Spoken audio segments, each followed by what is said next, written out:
Good morning, everyone. If you haven't already, please take your seats.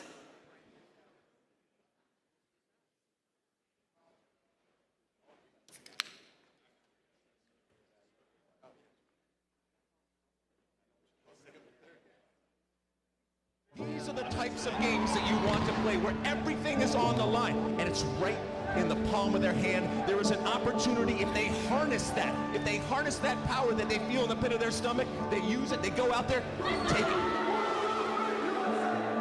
Pulisic, lovely hat trick, what a night! 8 long years later, the U.S. is headed back to the world's biggest stage. Save us a seat in Doha. Pulisic has Weah. Pulisic rolls it in. Tim Weah!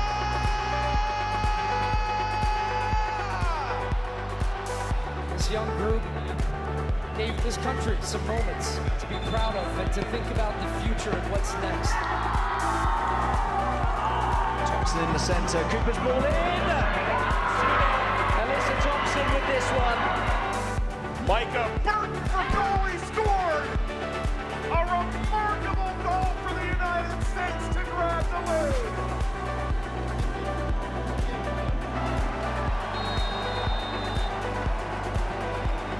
A couple American officials coming up on the stage to receive their medals.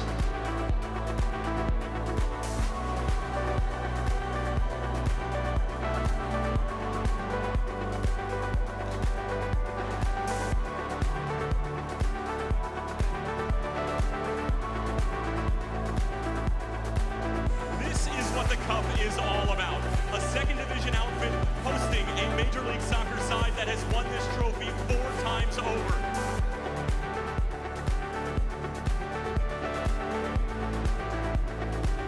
All that's left to do now is blow the whistle to find out which team is really worthy of the CONCACAF crown.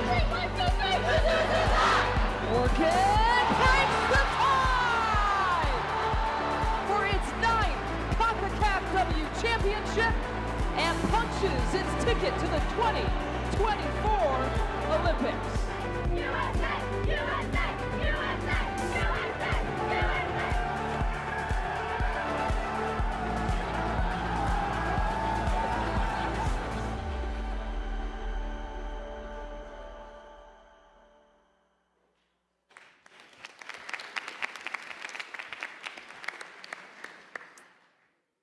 What a great video. On behalf of everyone at US Soccer, welcome to San Diego and our annual general meeting, and thank you for joining us today. I hereby call our National Council meeting to order. It's so wonderful to see people from every state across the country at our first in-person National Council meeting since I became president. One reason why I love our sport so much is because it brings people together. And we are all here for the same reason, our love of the game, and our aim to continue to grow and develop it at every level. Before we get going, a special thanks to San Diego and Southern Cal for hosting us. The sun is finally out. When I got here, it was nice and raining. Cal South President Cindy Kwan and AYSO President Mike Karen, it's a pleasure to be hosting our AGM here in your area, and thank you for all your help in the lead up.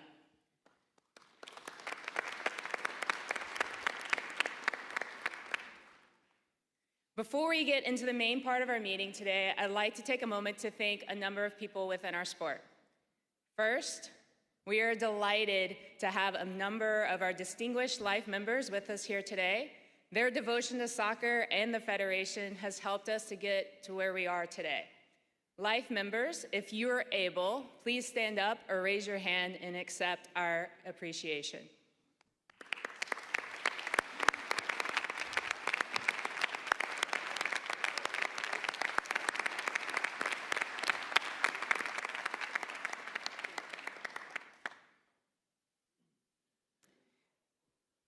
While they couldn't be here with us today, I'd also like to say thanks to our friends at FIFA and CONCACAF, both of whom I know are watching from afar.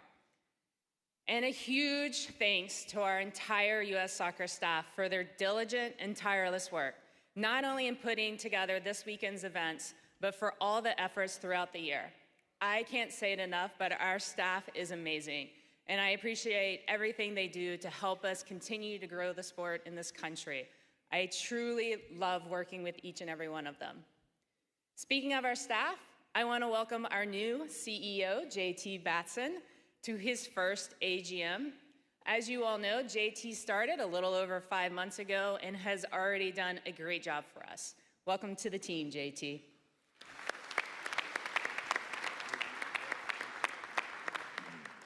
And to all of those up here on the stage, our board, thank you for all the time, energy, and effort you have put in over the past year.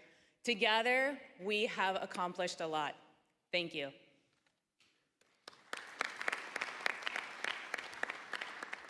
It was so great to see all of you at the various meetings yesterday and at the welcome event. How great was that welcome event? Yeah, Mel Radke, great job. And Alex. We have a ton on our agenda today, so let's get right to it. The past year, we lost a number of those within our soccer family. People we all care for deeply and will always hold close to our hearts. Please stand if you are able for a moment of silence as we remember and honor the friends and members of our soccer family who left us this past year.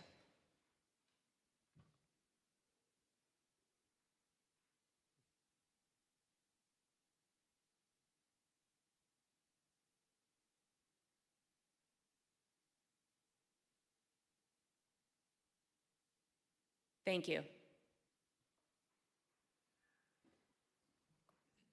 Now I'd like to call up Siri Mullenix for the Credential Committee report.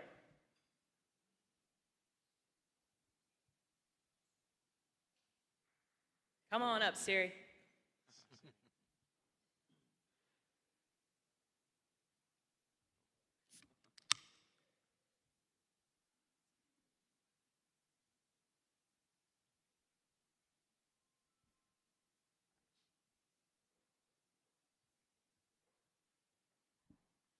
I was just trying to make sure I got as much time as I got last year, so I wanted to enter from the rear.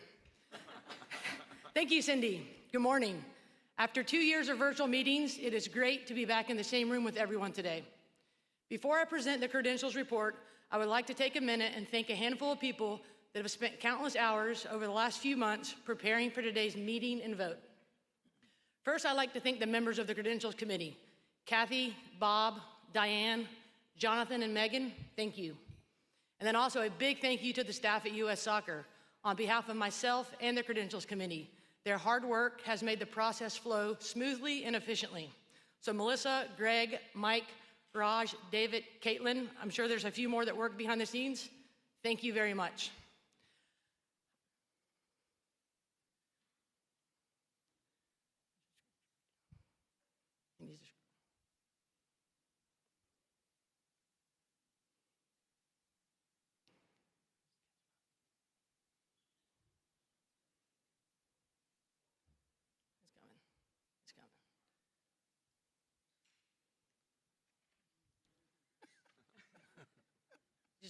You can just scroll forward further.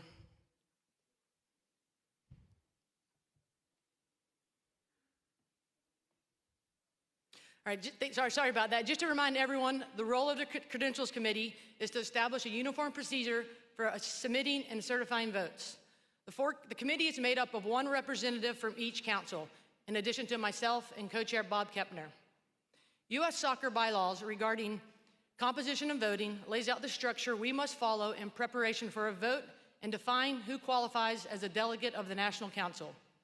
As you are aware, the National Council consists of the Youth, Adult, Pro, and Athletes Council, as well as individual members, which include board of directors, life members, past presidents, and other members and affiliates.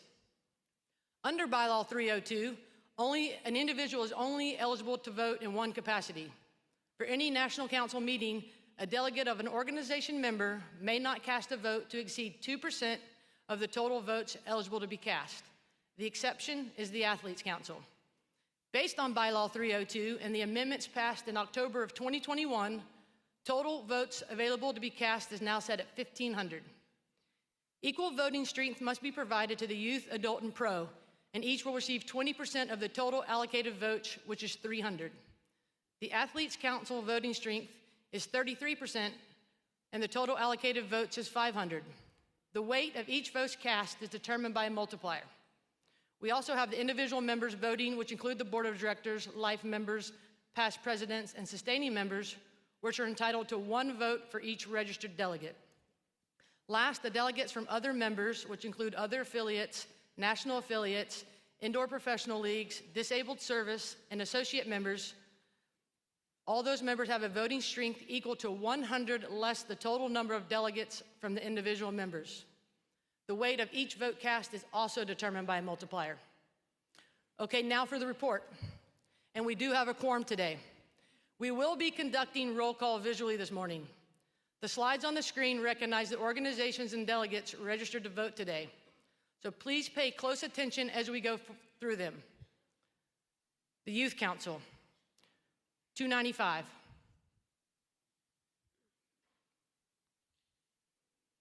Okay, next we will move to the Adult Council, 178. Next is the Pro Council, 18. Moving on to the Athletes Council, 7. Individual members, 28. And other members, 23. As we can see in the summary of the credentials report, the number of delegates and votes, the voting strength of each council, individual member and other members, and multipliers where needed. If all eligible votes are cast today, the bottom right of the screen displays votes needed to reach a simple majority, greater than 750 votes, and a 2/3 majority, greater than or equal to 1,000. This concludes the credentials report for the 2023 National Council meeting. Do I have a motion to approve the credentials report? Do I have a second? Do I have an objection? Hearing none, the credentials report has been approved. As we prepare for the vote, we have 2 test questions to get familiar with the voting process and the clickers. You will answer by pushing 1 or 2 on your clicker. Being that we are in San Diego and it is National Women's History Month, I thought it would be fun to ask a few questions about women's soccer in San Diego.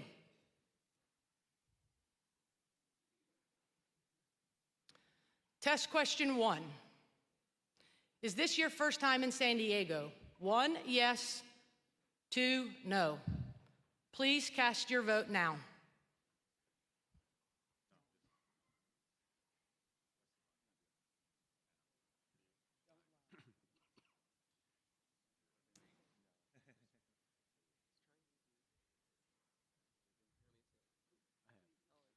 Five, 4, 3, 2, 1. Voting is closed.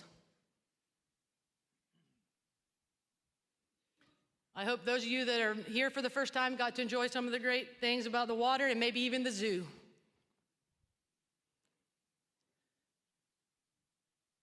Test question 2. The U.S. Women's National Team will play the host country of Australia in their first match of the 2023 FIFA Women's World Cup. 1, true, 2, false. Voting is now open.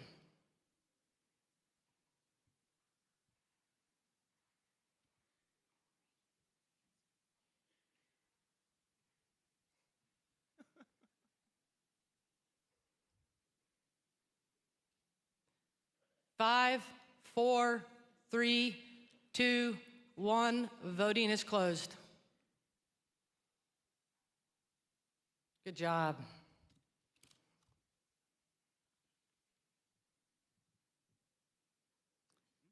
Thank you for your time and approval of the credentials report. I will now pass it back to Cindy.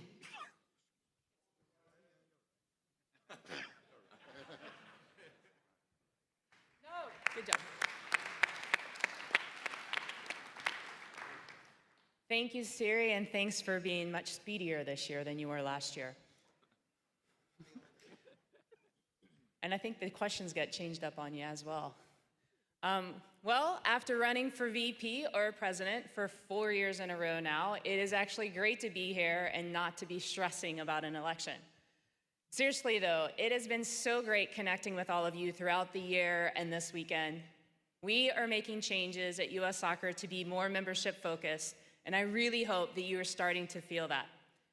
I'm really excited about working with the newly formed Member Advisory Committee, the MAC. This will add another formal pathway for me and the board to hear from all of you and for our councils to collaborate more. All of you are doing important things in our game. I appreciate everything you do to help grow the sport in this country and to make it better and safer. We all have more work to do, that's for sure, but I'm excited about the years ahead. But before we look forward, I want to take a look back at what we accomplished this year. The women's national team, best team in the world, remained #1 in the FIFA World Rankings. They won the She Believes Cup and CONCACAF W Championship, qualifying for the Women's World Cup this summer and the Olympics in '24. The men's national team had quite a year. Qualifying for the World Cup through the octagonal, they performed quite well at the World Cup and provided us a glimpse of what the future holds. We had one of the youngest squads we've ever had at a World Cup, earning a win and 2 draws to advance out of the group, the only team in CONCACAF to do so. While we all would have loved to see better results, we all saw the future as bright for our men's national team. And while we celebrated our players' performance at the World Cup last year, no one should forget the impact our American referees made at the highest level in Qatar. What a remarkable achievement by Ismail, Kyle, Catherine, Corey, and Armando, all of whom made the referee community and entire US Soccer family very proud with their performances. Catherine was one of 6 female referees selected to officiate in the Men's World Cup for the first time. Not only that, she was part of an all-female crew for the Costa Rica-Germany match, another first, and was one of 4 appointed to the World Cup final along our very own Ishmael, Kyle, and Corey. Come on, guys, that deserves a round of applause.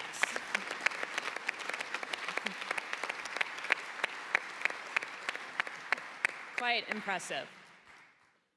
We're also leading when it comes to extended national teams. And now with 9 extended national teams, no other federation in the world has as many national teams as we do here at US Soccer.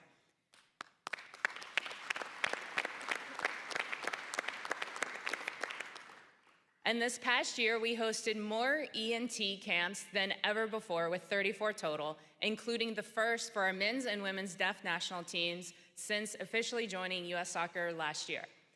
And our CP national teams continue to impress, with our women's team winning their first ever World Cup, while the men's team finished 4th in the men's edition, its best ever finish in the tournament.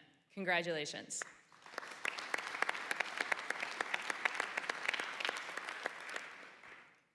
Just a couple weeks ago, JT and I had the pleasure to join the 2nd annual Adapt and Thrive Invitational with 5 of our national teams, the men's and women's CP team, the men's and women's deaf team, and Power.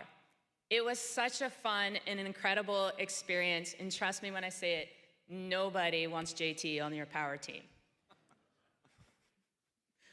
On both the girls, our youth national teams continue to be leaders.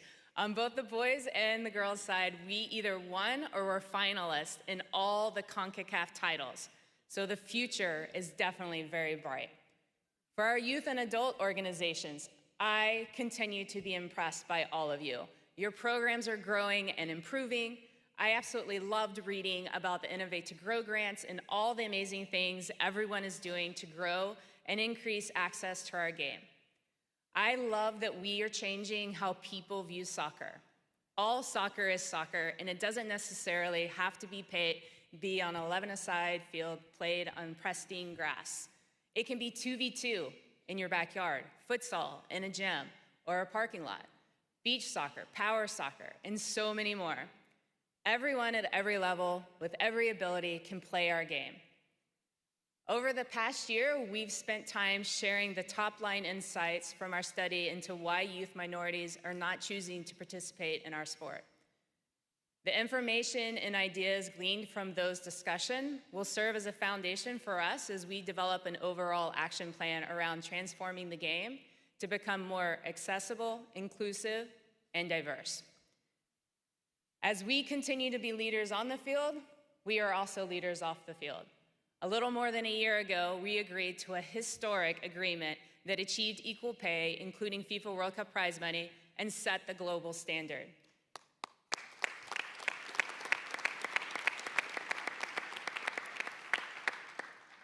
And we have already seen the ripple effect of this accomplishment.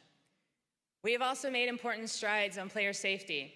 Under Danielle Slayton and Mike Karen, Mike Kalina, we are implementing all of Sally Yates' recommendations. Mana Shim, chair of the Participant Safety Task Force, who I think all of you heard from yesterday, has been absolutely incredible building out our approach to ensuring that we are doing everything we can to make everyone who participates in our game as safe as possible. We're looking forward to working closely with all of you to ensure substantial progress continues to be made. Creating meaningful change across the entire soccer ecosystem will improve the game for everyone.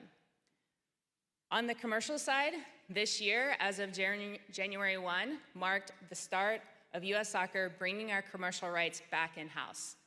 And I give a lot of credit to our incredible staff and our commercial committee for re-signing 100% of our sponsors and adding new sponsors as well. This is a real game changer for U.S. Soccer and for our members.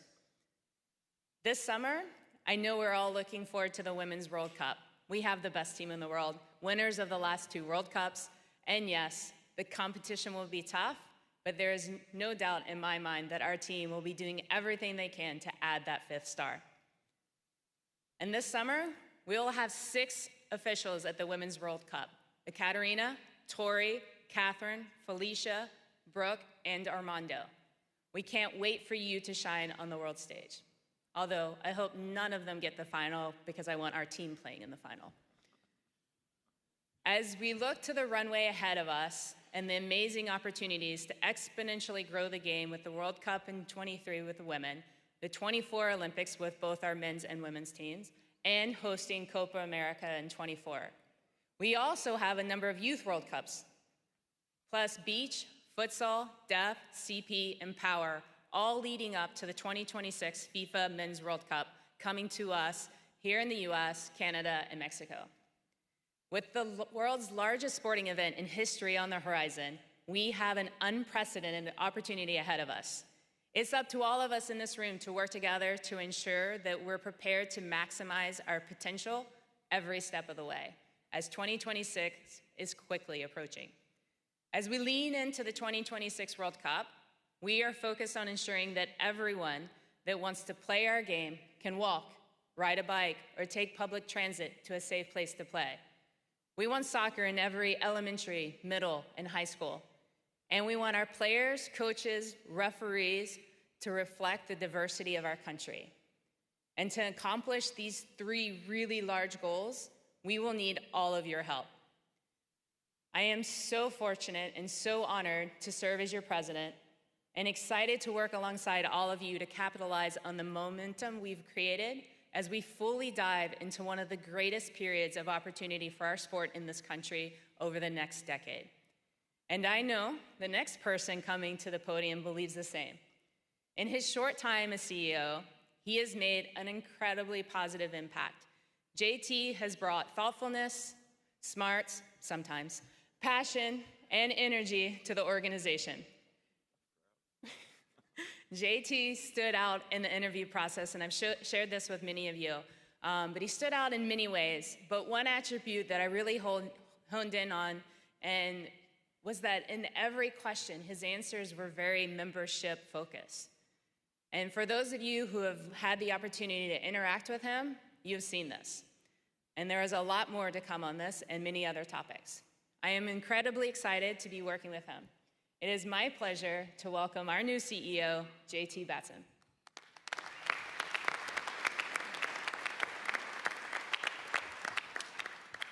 Thank you, Cindy, for that warm introduction. Thank you and to our board of directors for being such great partners. While we haven't known each other long, we all very much feel like family, and I definitely appreciate that. I'm so excited to be with you today and to be working with all of you. What an awesome opportunity that we have in front of us. Soccer has been in my blood since I was a little kid. I started playing club soccer for Augusta Arsenal in Georgia, went on to work as a coach for boys and girls clubs teams, and served as a referee and referee assigner. One of my friends the other day reminded me that we literally helped build the first field at the soccer complex back home. Our overall #1 priority at US Soccer is building, or in certain instances, rebuilding trust.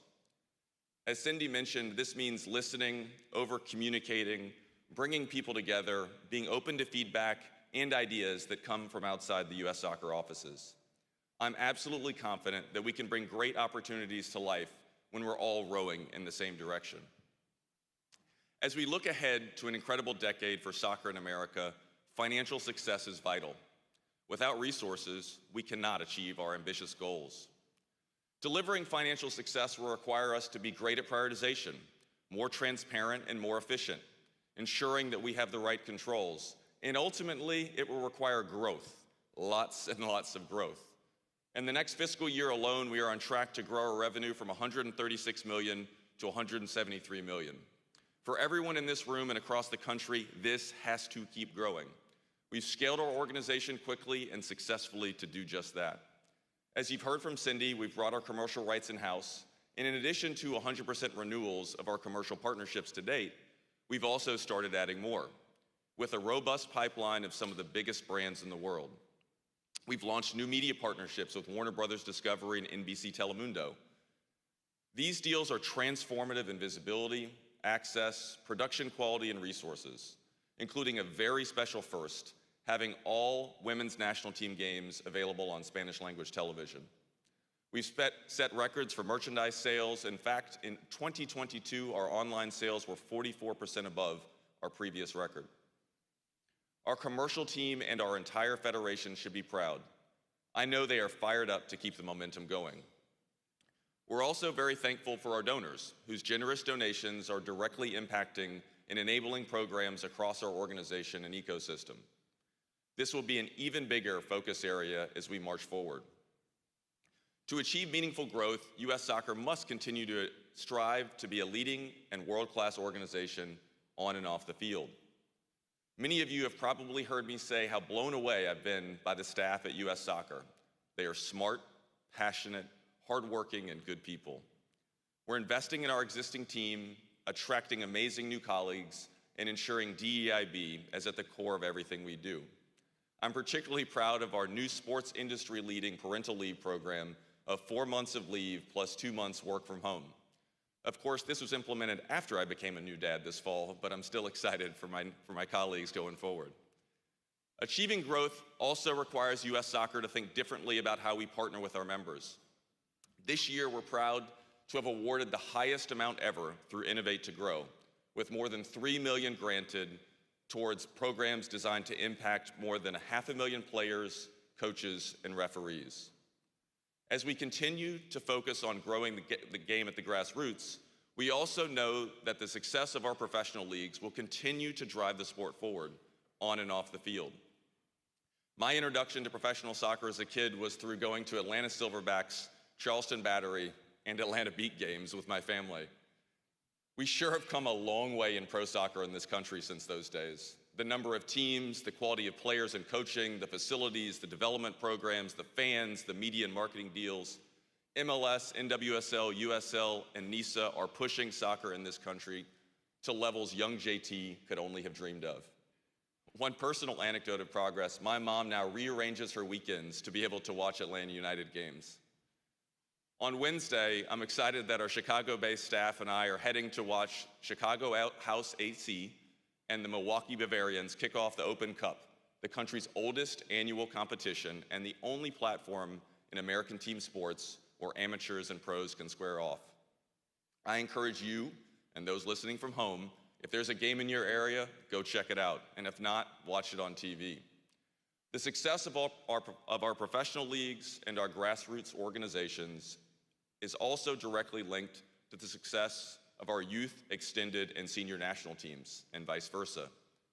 We're focused on working with all of you to improve access to our sport, promote lifelong participation, foster the best environments to play, and develop the ideal player pathways. We're actively developing more ways to work with you, to collaborate and improve our service to you, ranging from coaching and refereeing, player registration, ticketing, safe soccer, development, and general operations. And on a topic very near and dear to my heart, we've got real work to do to increase the number and improve the overall experience for referees. We've been listening to our member and state associations' perspectives and are finalizing a plan that will drive increased accessibility, recruitment, and retention, more very soon on this front, and we will absolutely need the help of everyone in this room. All of what we're building here at US Soccer comes at one of the most important times in this sport's history. The calendar in just the next 3 years is unbelievable. The FIFA Women's World Cup in Australia and New Zealand this summer, Copa America, the inaugural Women's Gold Cup, and the Paris Olympics in '24. Then we have the biggest sporting event in global history in 2026 with the FIFA World Cup in Canada, Mexico, and the United States. This is a once-in-a-generation moment and an opportunity that will help us generate excitement about our sport, energize our fans, and attract more participants to the game. As we look to 2026, the question we should all be asking is, what will our legacy be? Through our shared efforts and the brilliant spotlight of the 2026 World Cup, we can capture the hearts of Americans and transform soccer in the United States. In fact, we are in the process of developing a new major campaign uniting all of us to do just that. As Cindy said, to ensure that we capitalize fully on this moment, we need to work with everyone in this room to pull that off. I look back fondly on my days working at Augusta Arsenal, lining fields, coaching kids, or doing any administrative work they would throw at me. I know how much blood, sweat, and tears everyone in this room puts into the sport every day, and I'm excited to be right there with you, so thank you.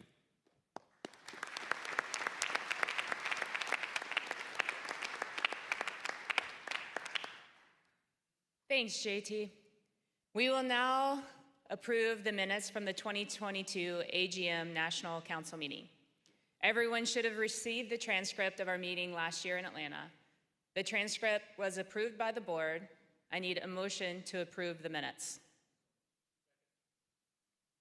Anyone opposed? Thank you. The minutes are approved. Oh, sorry.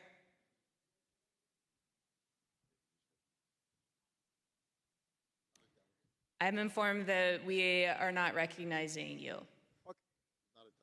You are not a delegate. So please sit down.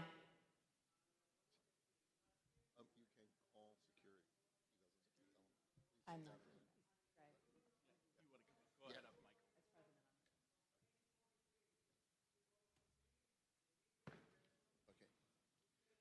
Thank you, sir.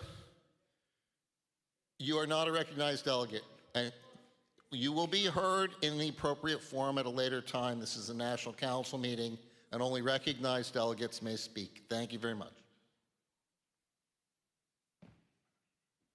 All right, with that, the minutes are approved. Moving on to independent director. As you all know, our federation and our board of directors benefit from the service and contributions of independent directors. Our independent directors bring unique experience and expertise that help make our federation even stronger and more effective. At this time, I'd like to invite Sean Boyle up to speak. This is on the teleprompter, but I don't really need it to talk about Juan. Juan has been awesome since I joined the board. Some of you might know him for being incredibly instrumental in starting up the new governance process and coming up with the membership advisory committee. At this time, Juan has been unanimously approved by the National Council, not by the National Council, by the Nominating Governance Committee, sorry, next job. But I'll just jump in and say, Juan is an exceptional human being. He's incredibly smart. He's incredibly empathetical. We're lucky to have him, and I would definitely encourage you guys to vote for him.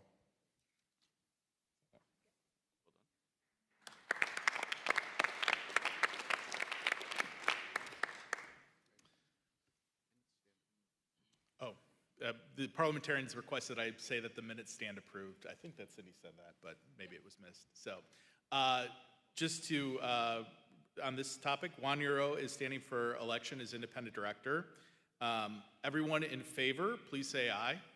Aye. Juan is elected by acclamation. Congratulations, Juan.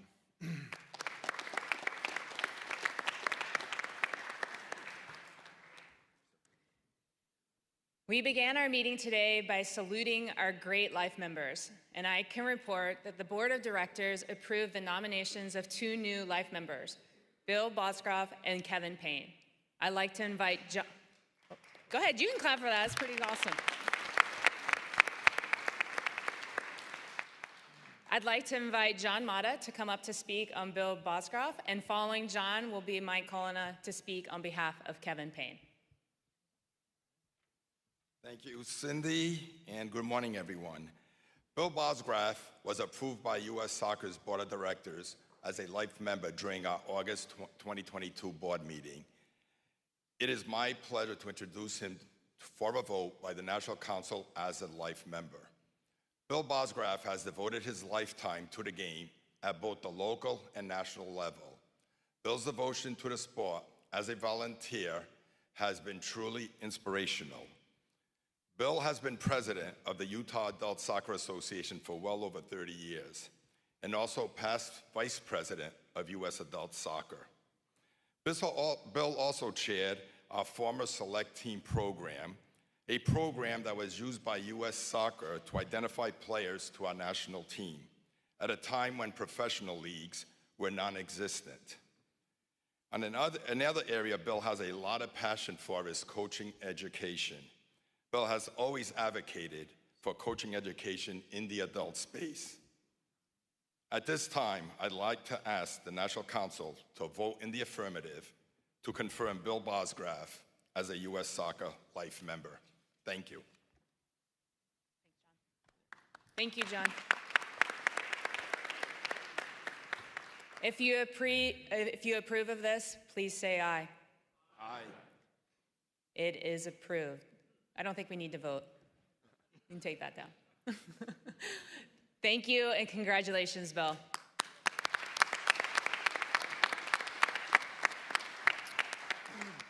Yeah, it's my pleasure to present Kevin Payne. I think if you look in the book of reports and see the nomination letters from Paul, Sunil, and Dan, it speaks to the impact Kevin has had on our sport. I'd also like to thank the foundation, Ed and Jen, who put together an absolutely wonderful event in DC to celebrate Kevin's life. It was a who's who of American soccer, filled with national team players, Hall of Famers. We might as well done it in Frisco. But Kevin's impact on the sport was immense. His impact on those of us who had a chance to work with Kevin, to know Kevin, to sit in the car with Kevin going to get ice cream or just listening to one of his rants was absolutely thrilling. And the other thing I'll say is when you had those opportunities alone with Kevin, a word that wasn't often used to describe him, of humble, came through. And so it is my great pleasure to present Kevin Payne posthumously as a life member.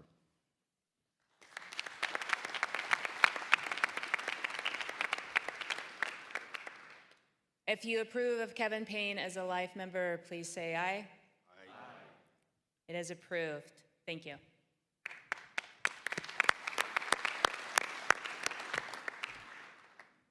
And thank you to John and Mike. To take us through the fiscal year 24 budget, I'd like to now invite Lisa Carnoy to the podium.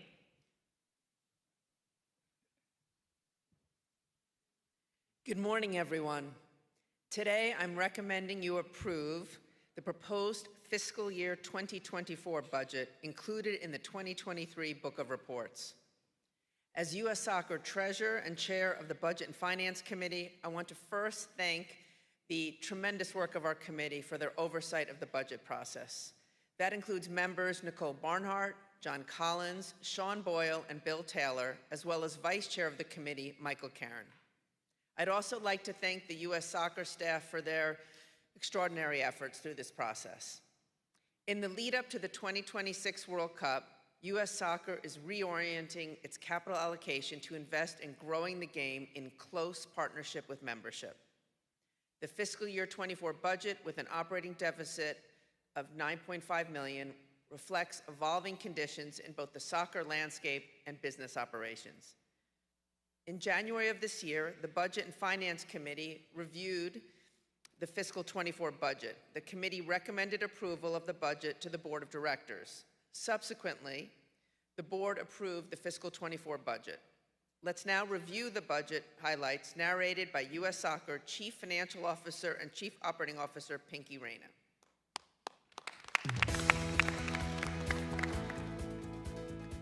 As part of the National Council meeting today, we will review the FY24 budget. As we look ahead, U.S. Soccer is poised for transformational growth. The 2026 FIFA Men's World Cup, co-hosted by the U.S., is sparking excitement and interest in soccer. To capitalize on this moment, the Federation is building out a strategic plan that reorients the organization. The FY24 budget supports the soccer landscape and business operations to achieve our long-term vision. Funded initiatives align to 3 key themes.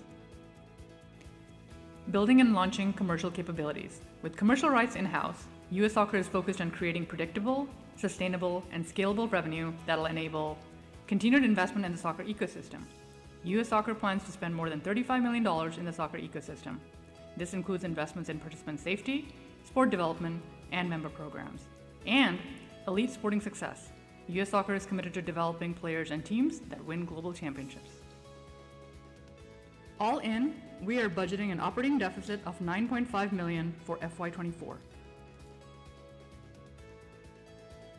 U.S. Soccer is projecting $172.7 million in total operating revenue. The key drivers are: 1. National team programming, projected at $46 million, includes event revenue from the men's and women's national teams. 2. Sport development programming, projected at $5.7 million, includes coaching and referee program revenue. 3. Member, donor, fan, and other programming, projected at $22.1 million, includes insiders and donor contributions that elevates U.S. Soccer's profile and engages fans and donors. 4. Partner programs, projected at $57.9 million, includes all U.S. Soccer sponsorship and apparel rights. 5. Federation operations, projected at $40.9 million, mainly includes U.S. Soccer's long-term media contracts with Warner Bros. Discovery and Telemundo. FIFA reviewed and approved funding for U.S. Soccer across 2 areas. FIFA Forward provides $3 million for relaunching youth national teams and implementing Sporting's technical plan. And women's football development is $56K in scholarship support for female pro license candidates. U.S. Soccer is projecting $182.1 million in total operating expenses in FY24. Sport development programming represents $5.5 million of our investment. We are focused on creating top-notch environments by offering thousands of in-person courses for coaches and referees throughout the year. U.S. Soccer is committed to advance and empower women. The Federation's Women's Coaching Scholarship and Mentorship Program provides financial aid and hands-on guidance to women in U.S. Soccer managed courses. Game Changers United, our external advisory council, announced the inaugural Kim Crabb Game Changers Award. The award recognizes a member of the soccer community who has elevated a sport through a lens of diversity, equity, inclusion, and belonging. Partnership with membership remains a priority for the Federation. In FY24, $14.2 million is budgeted towards membership. This includes Innovate to Grow, which directly supports membership-run programs driving participation. In January 2023, more than $3 million in ITG was approved, and we're excited to continue the same level of investment into FY24. This year, U.S. Soccer will invest $11.6 million in partner programming. We're looking to add new official partners and invest in building marquee events and platforms to showcase the growing value proposition of U.S. Soccer.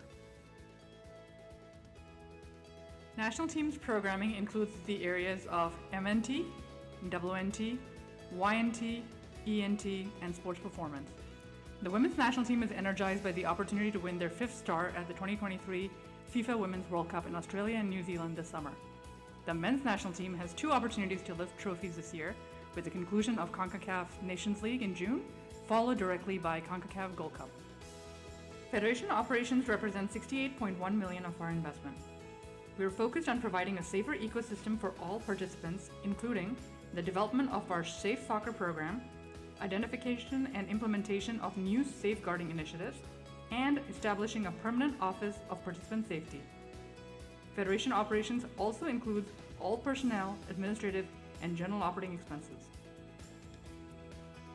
We're grateful for all the work that our member organizations, athletes, fans, donors, coaches, referees, and staff do to elevate soccer in the United States, and we are energized by the bright future ahead.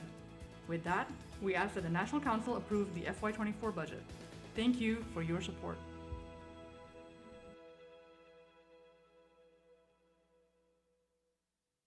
Thank you, Pinky and Lisa. I'll now invite Mike Karen up to the podium.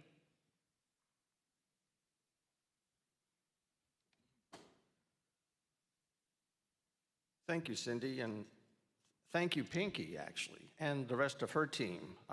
Just to pile on to JT and Cindy's comments, working with them's really been a tremendous pleasure, and frankly, this is a very hard-working and capable group of people. So, thank you, guys.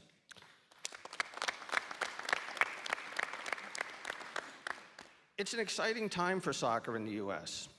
Over the next several years, we have numerous opportunities to showcase our sport and dramatically increase participation.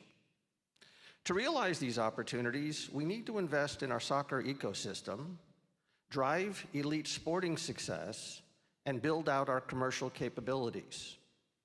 This past year, the Budget and Finance Committee and the Finance team have worked diligently together being the operative term here, to develop a budget that deliberately and responsibly supports these key priorities. I hereby make a motion to approve the budget. All right, Mike, thank you. Thank you to Lisa and Pinky. We have a motion and I heard a second. Any objections? Yes, we can either bring a mic to you or you can go back to the mic there.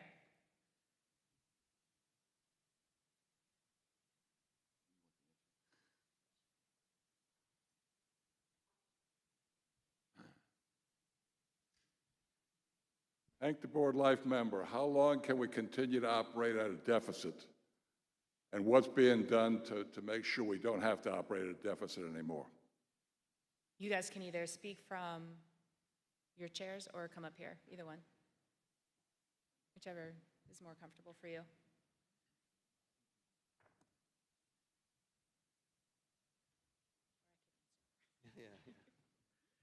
This was a topic of considerable discussion over the last year. And the short answer to the question is we've got to bring the expenses and the revenues in line. The question is, how quickly can you do that? And how do we manage a process to get there? A lot of discussion, a lot of effort went into figuring that out this year.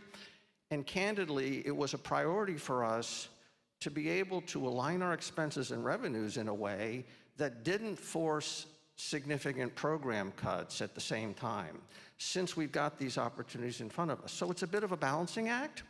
I expect that over the current course and speed along the direction we're headed, we should get very close to break even over the course of the next budget cycle and actually move from a deficit position to a surplus. But it won't happen this year. It wasn't possible to do without making cuts I think nobody in this environment would have liked. The following year.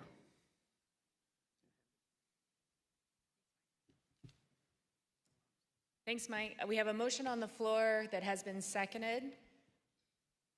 If you approve the budget, please say aye. Aye. Any objections? All right, the budget is approved. Thank you. I'd now like to invite John Collins up to introduce the member application from the Down Syndrome Sports of America. Thank you, Cindy. It's my pleasure to introduce the Down Syndrome Sports of America, which was approved for provisional membership by the Board of Directors during our May 2022 meeting. The Rules Committee has reviewed their bylaws, has recommended the National Council vote to admit the Down Syndrome Sports of America as a disabled service organization. Down Syndrome Sports of America is the recognized national sports organization in the United States by the Football International Federation for players with Down syndrome, which grants the honor to participate in the international Down syndrome events like the DS World Cup, which was held last year in Peru. As members of U.S. Soccer, Down syndrome sports will have our support to inspire all of us as they play, and particularly athletes with Down syndrome, to ensure that soccer becomes a part of their lives and provide the best programming for athletes and coaches. At this time, I'd like to ask for a motion to admit Down syndrome Sports of America as our newest member. All right, we have a motion and a second. Is there anyone opposed? All right, it is approved. Welcome to the Federation, DSSA.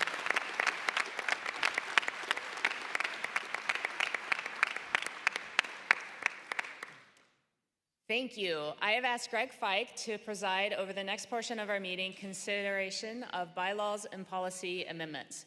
Greg, thank you for assisting.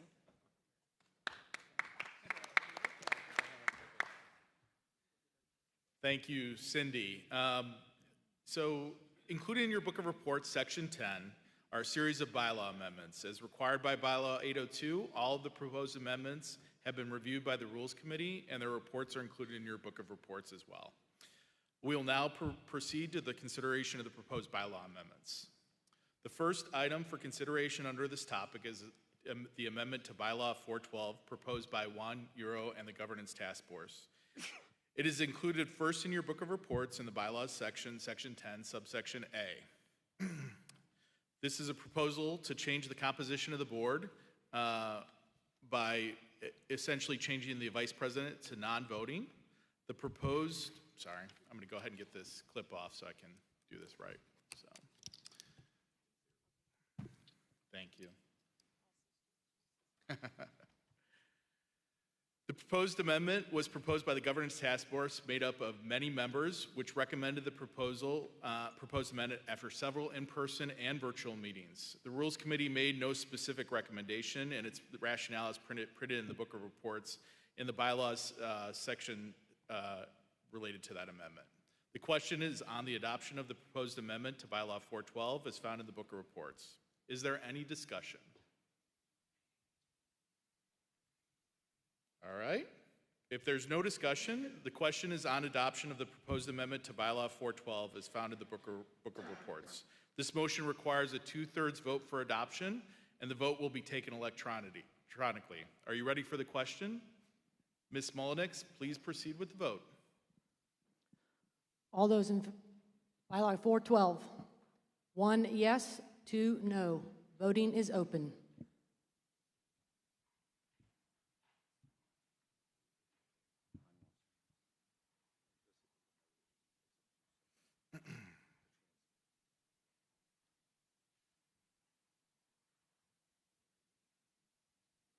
Five, 4, 3, 2, 1. Voting is closed. The vote is 88.92% of the weighted vote in favor and 11.08% opposed. Therefore, there are 2/3 in the affirmative, and the motion is adopted. Bylaw 412 is amended as proposed. Thank you. We're making record speed. The next item for consideration is the amendment to Bylaw 401, Section 1C, proposed by Juan Euro. It is included in your Book of Reports in Bylaws Section 10, subsection B. The proposal is to pay the president consistent with the terms in the bylaws. The Rules Committee rationale is printed in the Book of Reports in the Bylaws section as well. The question is on adoption of the proposed amendment to Bylaw 401. Section 1C is found in the Book of Reports. And is there any discussion?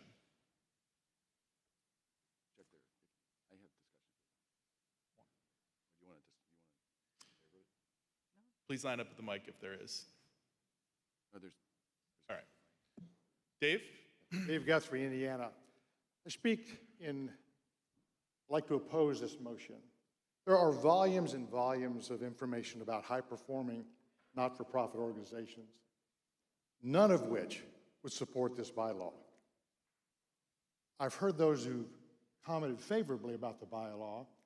What they say is, but our chief executive, or at least our president, our chairman, spends a lot of time Well, that's another red flag for me.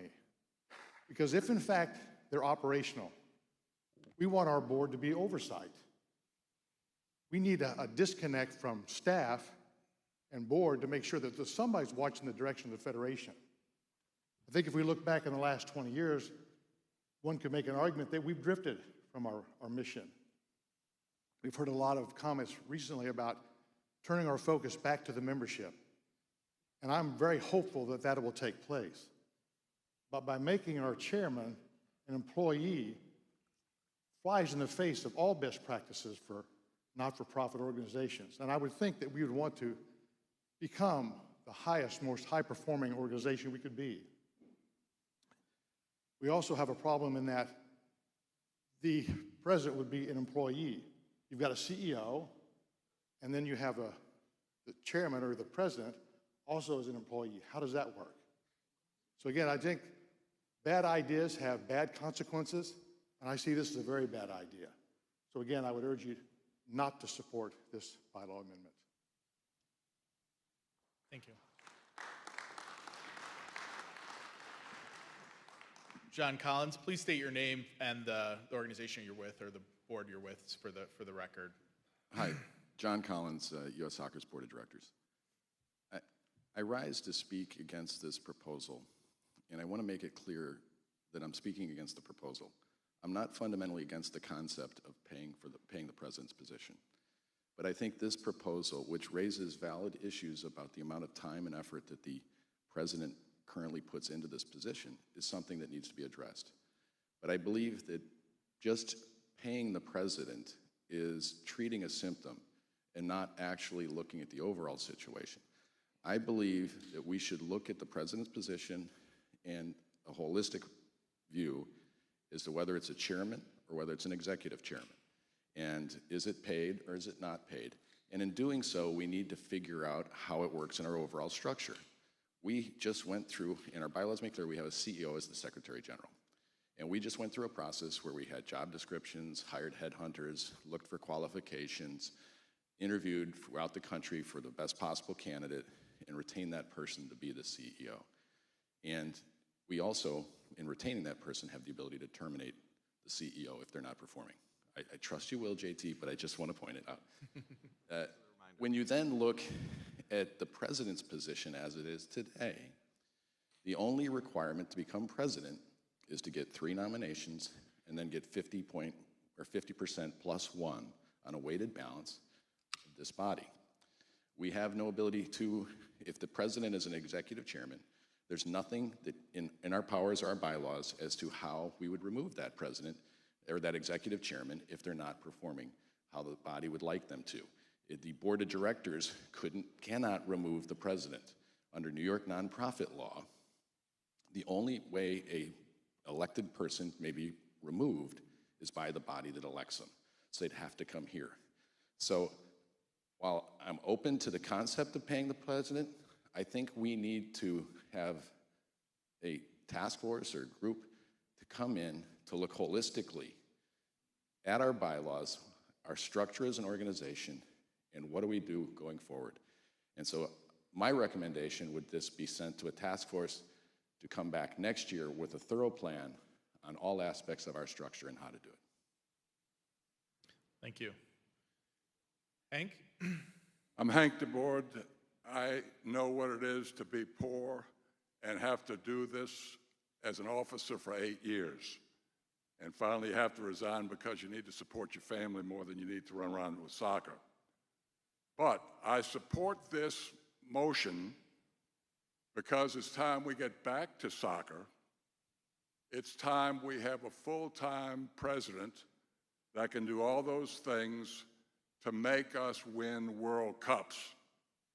We have all these fine programs we're doing, but we constantly have the women where we want them to be. We got to keep them there. But if we don't have a president that can go out and do the things necessary to put the men in condition to win World Cups, then we're not doing our job. The Soccer Federation owns the national teams, and we have to support them. We got to get back to winning and soccer, and I hope you vote for this motion.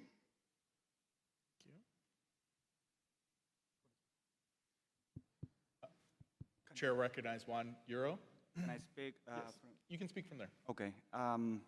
Maybe let me go back to some square one, so to speak, because I think 95% of this room probably do not know me, and they are thinking, who the heck is this guy, and why the heck is proposing this? And who the heck is this guy is 25 years of experience working on seeing issues in organizations and solving those issues in organizations. And the issue that I have seen, which is actually a challenge because how successful you have been on the ground, is that the reach and relevance of soccer in the US has grown over the last 20 to 30 years. The issue that I also see is on the point of the chief executive officer, by definition, is a chief executive officer. They execute the vision, the plan that is embraced and voted by the members. The public figure, the leader of this federation, is not a person selected by the board, which by definition is the chief executive officer.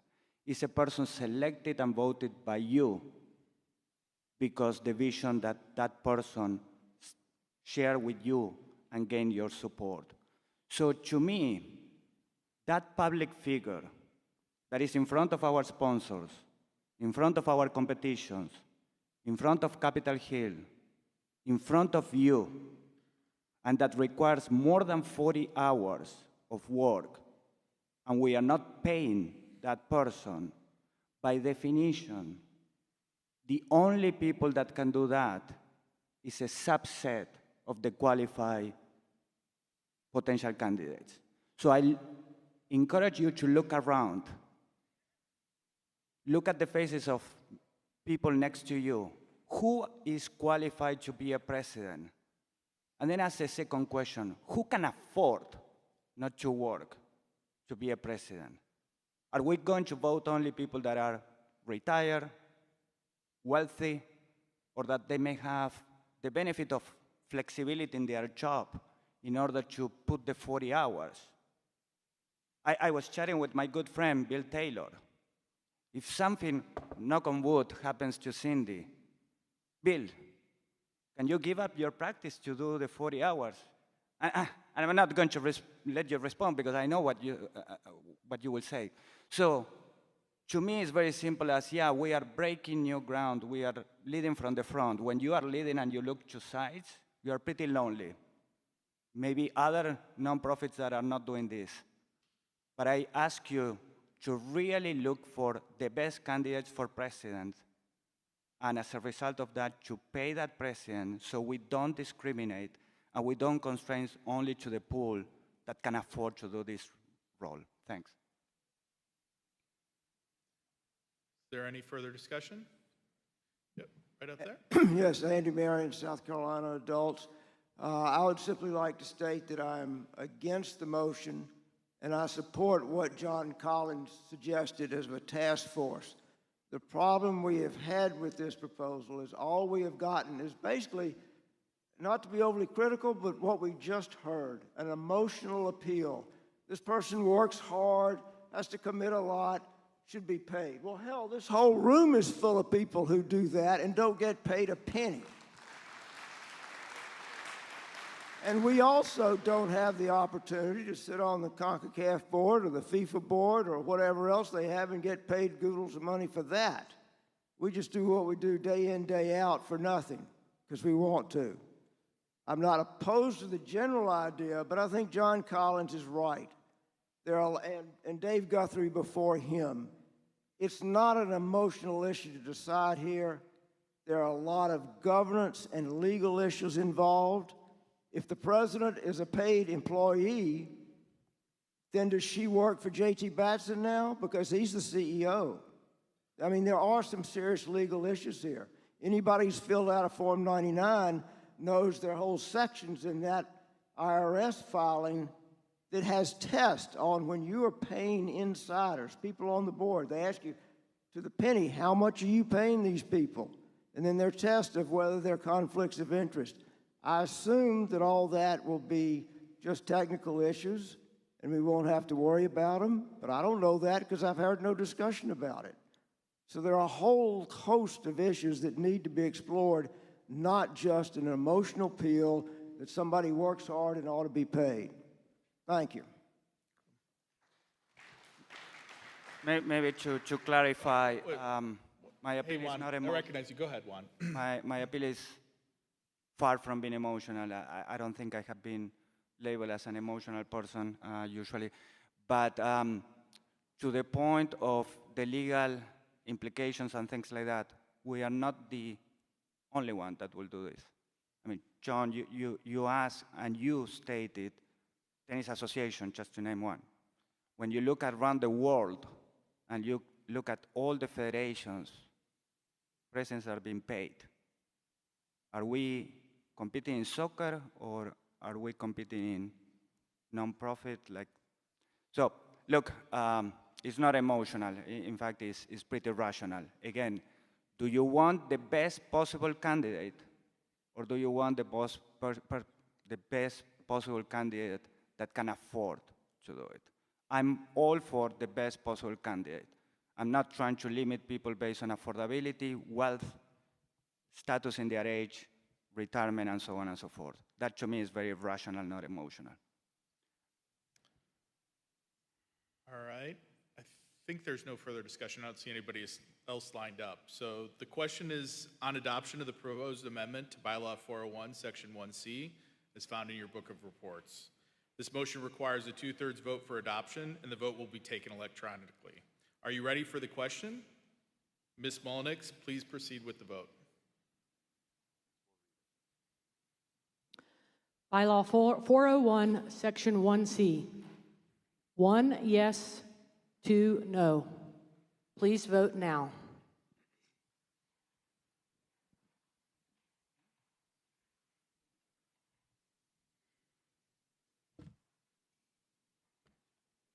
Five, 4, 3, 2, 1. Voting is closed.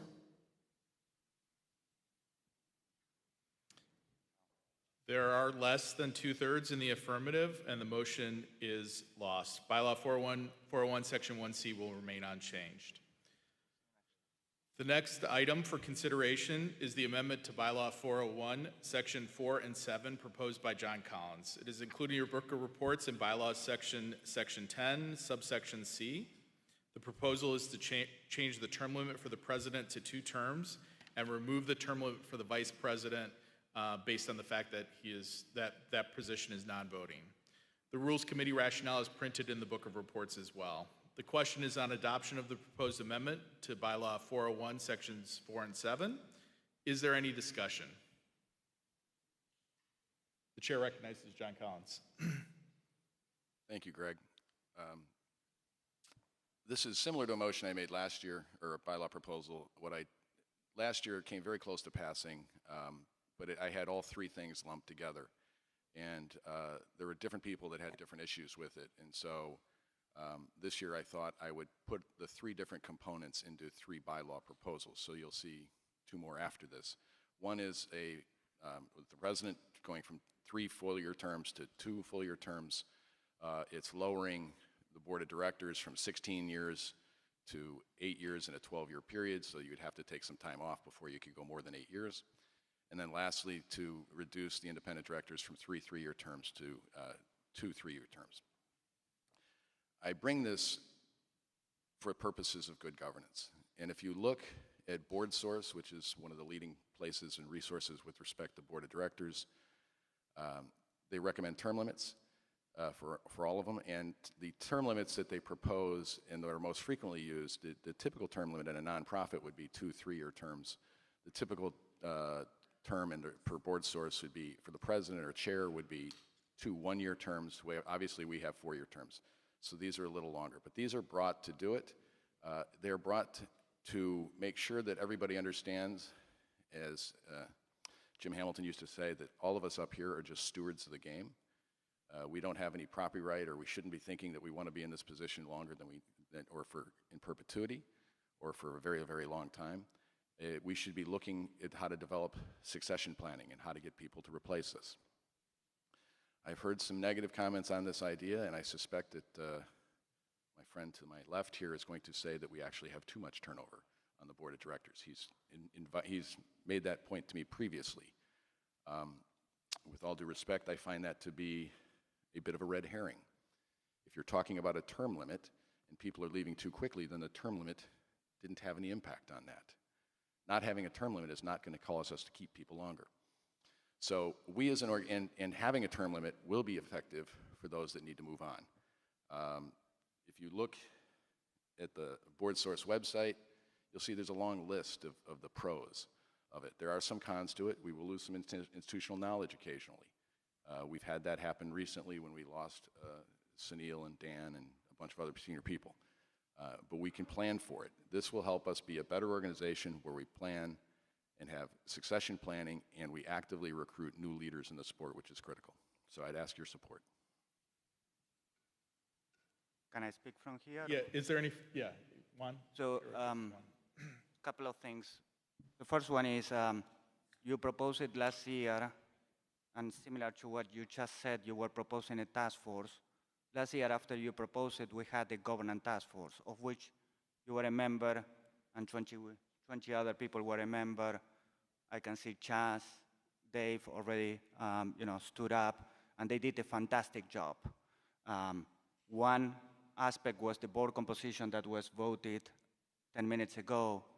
A second aspect, and every member spent more than 40 hours. And I will say people like Chaz, people like Janet, people like Dave, people like Chris Daly, they spend more than 100 hours, and I'm very thankful for that. But that governance task force discussed every single of these issues. And while there wasn't consensus, the consensus was we had a fundamental issue to solve, that is the lack of trust between the members and the federation. And we all collectively said, let's attack the issues versus solving for problems that do not exist. That's the reason why we created the MAC, the Member Advisory Committee that Chaz will preside. And we said, all these other aspects, we don't know really what good is for the federation, so we will postpone. The second consideration to your point is the facts are the facts. We have, in the last 10 years, 53 people sitting in our board. I acknowledge that we increased from 15 to 22, so remove those 7. We have 45 people for a board of 15 over a decade. Literally, we had 3 different full boards in a decade, rotating every 3 years, so to speak. So I asked many people that are involved in governance, is that a normal rotation? Can you even point me to one board that in a decade had 3x the amount of members that the seats in the board allows? Nobody can point it to any. So I'm not an emotional person. I'm a very pragmatic and practical person. I look at the issues. The issues that we have is excess rotation. I think your solutions are not addressing that.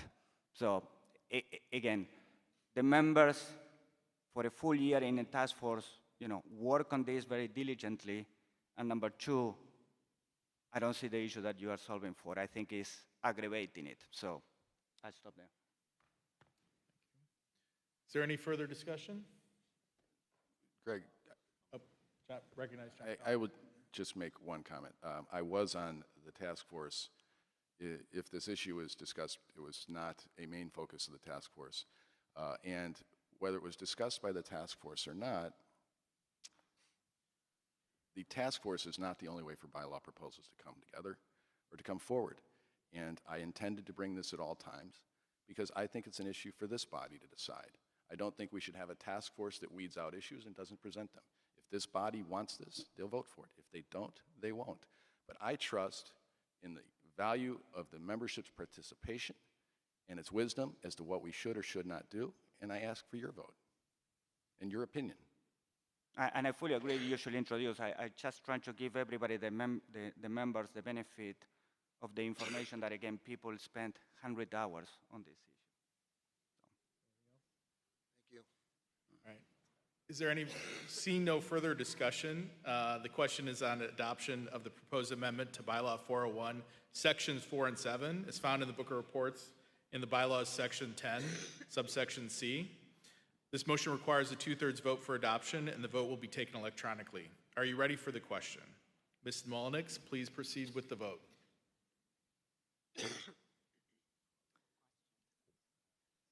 Bylaw 401, Section 4 and 7, 1 yes, 2 no. Voting is open.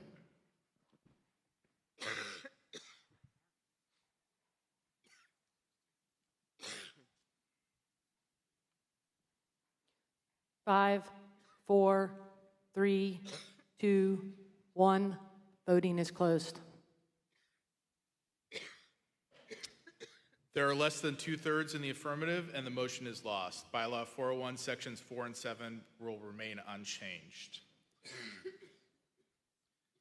The next item for consideration is the amendment to Bylaw 413, Section 1C, proposed by John Collins. It is included in your Book of Reports in the Bylaws Section 10, subsection D. The proposal is to change the term limits for voting members of the board. The Rules Committee's rationale is printed in the Book of Reports with the amendment.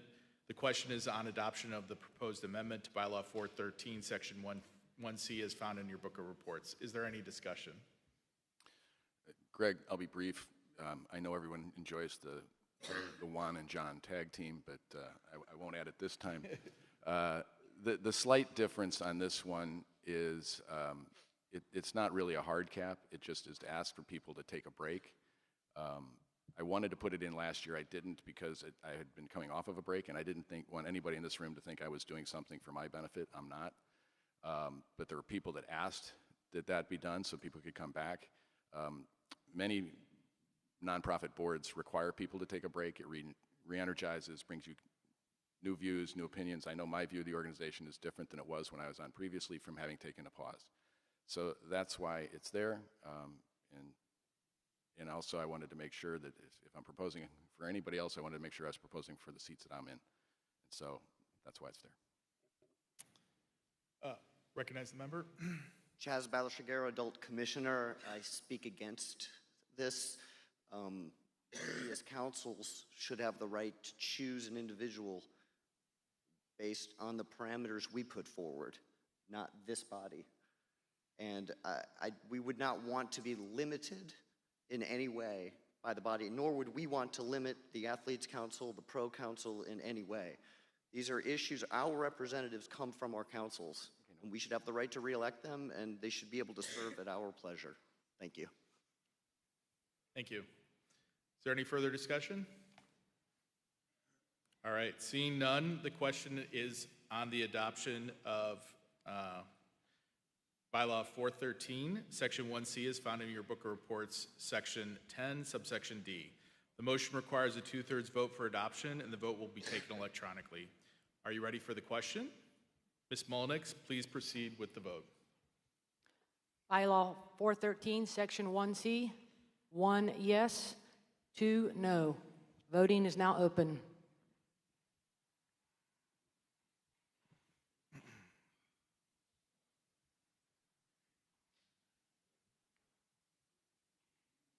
Five, 4, 3, 2, 1. Voting is now closed. There are less than 2/3 in the affirmative, and the motion is lost. Bylaw 413, Section 1C will remain unchanged. The next item for consideration is the amendment to Bylaw 413, Section 2C, as proposed by John Collins. It is included in your Book of Reports in the Bylaws section, Section 10, subsection E. The proposal is to change the term limit for independent directors from 3 to 2 terms. The Rules Committee rationale is printed in the Book of the Reports with the bylaw amendment, proposed bylaw amendment. The question is on adoption of the proposed amendment to Bylaw 413, Section 2C, as found in the Book of Reports. Is there any discussion? John? Greg, I would just note that I greatly value the input and expertise we get from the independent directors. The idea to lower them from 3 terms to 2 was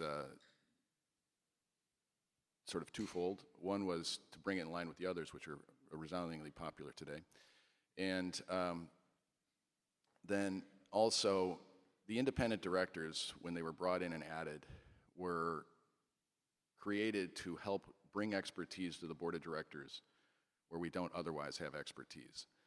And, but we as an organization were very loyal. And once someone comes on, we tend to keep them for the full time. But as you heard from Juan, the composition of our board regularly changes. And having a term limit of 2 term limits would help us encourage to make sure we were continually rebalancing to meet the needs of a changing board by bringing in expertise that is not otherwise there. And so this would require us to be more disciplined and sort of challenge our loyalty. It's not meant in any way negative with respect to the independent directors, and nothing about this would prevent independent directors from running in another position or finding another way to participate and help us improve the game. So it was simply done for good governance.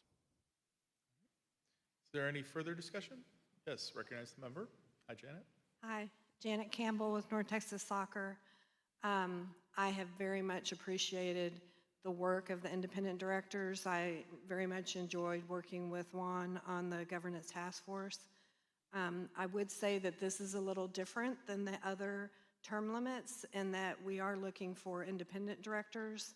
And I question, once someone has been on the board for 2 terms, if you can still consider them for the 3rd term an independent director. I do see some alliances that form with different groups within the organization.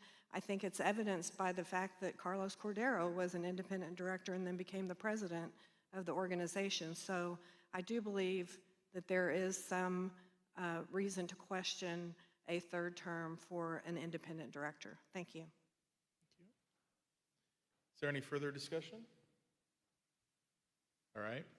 Hearing none, the question is on adoption of the proposed amendment to Bylaw 413, Section 2C, as found in the Book of Reports, and the Bylaws Section 10, Subsection E. This motion requires a 2/3 vote for adoption, and the vote will be taken electronically.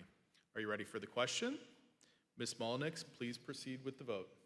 Bylaw 413, Section 2C, 1 yes, 2 no. Voting is open.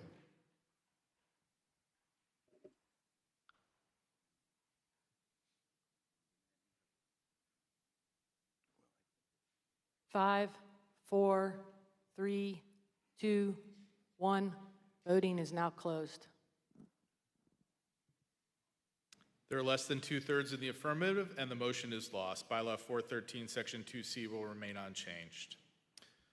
Thank you. The next item for consideration is the amendment to Bylaw 109, Subsection 18, proposed by USASA. It is included in your Book of Reports and Bylaws Section 10, Subsection F. The proposal is to amend the definition of National Association for national associations in the Adult Council. The Rules Committee has rationales printed along with that proposed amendment. The question is on adoption of the proposed amendment to Bylaw 109 as found in the Book of Reports in the Bylaws section. The motion requires a 2/3 vote for adoption. Oh, sorry. Is there any discussion? I'm moving on to the vote quickly. Is there any discussion? Yes, John Mata.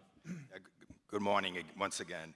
I want to just give you some historical information on why USASA proposed this bylaw and the second bylaw that will be coming up. During the governance task force a few years ago, there was a lot of discussion around the topic of why does the Adult Council only have 1 member, which today is USASA.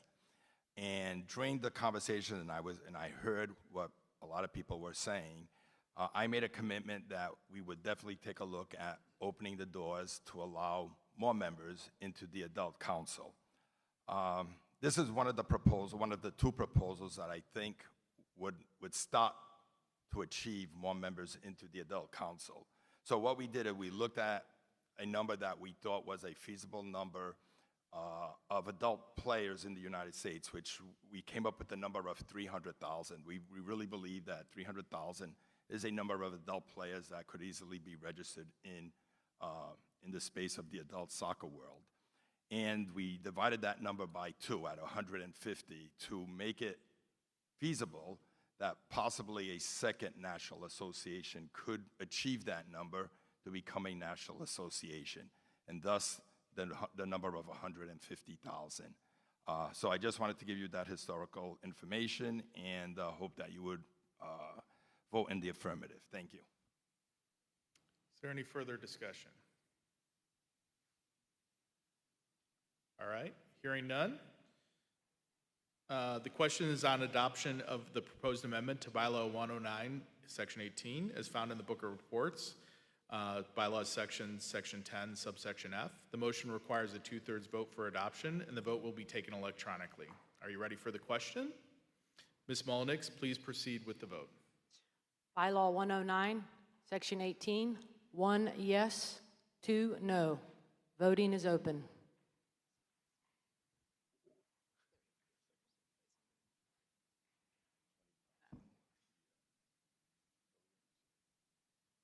Five, 4, 3, 2, 1.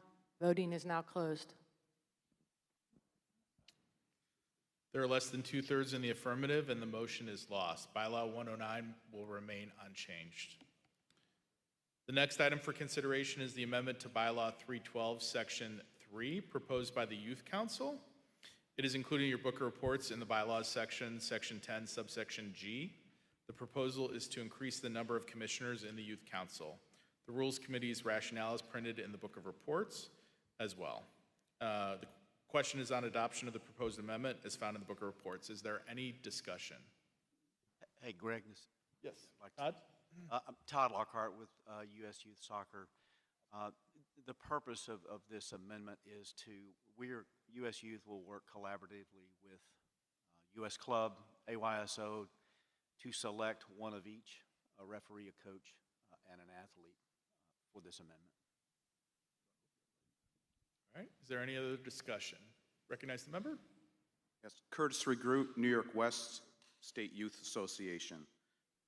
There was discussion during our Youth Council meeting yesterday regarding this proposal. There is one line in there that discussion led to the thought that it should be removed, specifically that states that 3 commissioner positions shall be allocated, 1 for each national association. And I think that I seem to recall, if it did, you can correct me, but I thought we were going to delete that line from it, the requirement that there be 1 from each of the associations. Secondly, there is no definition specifically in this proposal with regard to the definition of an athlete, a coach, and so on. Minimally, what I'd like to, I think would be appropriate is, lack of anything else, that it be specified that those candidates must be at least 18 years of age.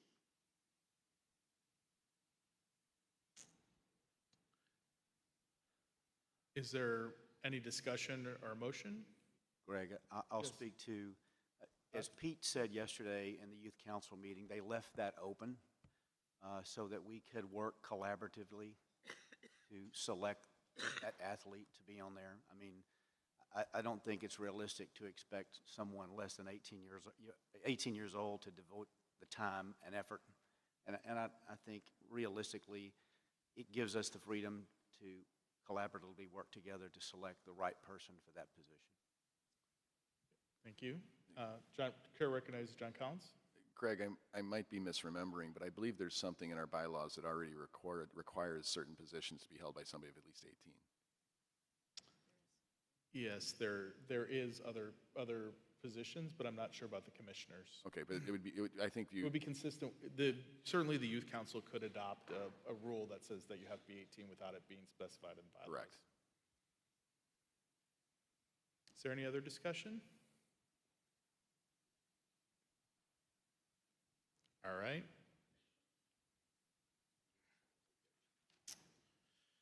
The question is on the adoption of the proposed amendment to Bylaw 312 as found in the Book of Reports, Section 3, as found in the Book of Reports, Bylaw Section 10, subsection G. The motion requires a 2/3 vote for adoption, and the vote will be taken electronically.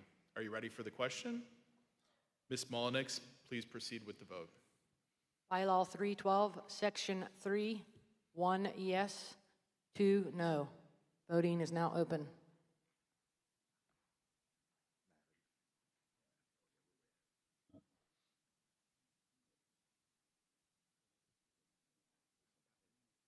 5, 4, 3, 2, 1.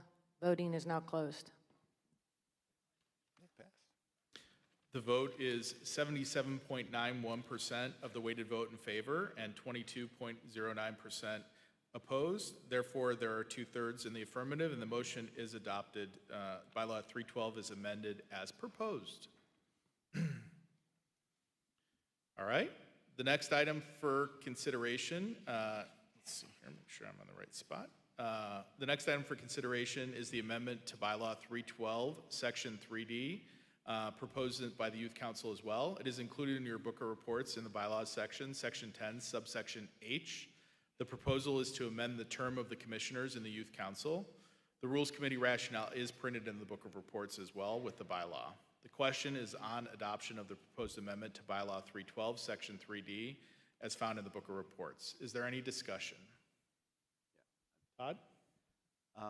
Yes, Todd Lockhart with US Youth. As an example, for this bylaw, for US Youth, the chair and the vice chair are selected to serve as the Youth Commission. And the basis of this amendment proposal is that if you're not eligible, then you shouldn't hold that seat any longer. For example, if I, as vice chair, was not reelected, then I should not be eligible to serve on the Youth Commission. And that's the intent here. All right. Chair recognizes John Collins. I understand the issue that the USYS wants to address here. There's a bylaw proposal coming up that Mike Cullina has submitted that I think addresses this in a more elegant fashion.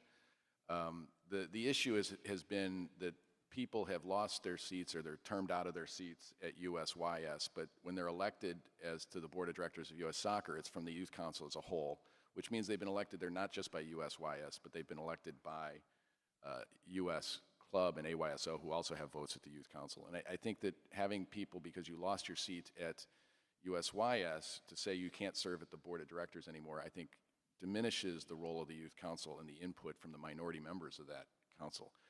There's a bylaw proposal coming up that would allow the Youth Council to move its elections to the time of the USYS, or to the time it chooses, which means they would probably move them to when the USYS elections are, which would eliminate the need, but it would do it without challenging the respect of the other members of the Youth Council. So I would recommend that the people support the one from Mike Cullina, which accomplishes the same goal that they're trying to accomplish here, but does it in a way that's respectful of the Youth Council and the elections as a whole. Is there any further discussion? All right. Hearing none. The question is on adoption of the proposed amendment to Bylaw 312, Section 3D, as found in the Book of Reports in Bylaw Section 10, subsection H. The motion requires a 2/3 vote for adoption, and the vote will be taken electronically. Are you ready for the question? Ms. Mullenix, please proceed with the vote. Bylaw 312, Section 3D. 1 yes, 2 no. Voting is now open.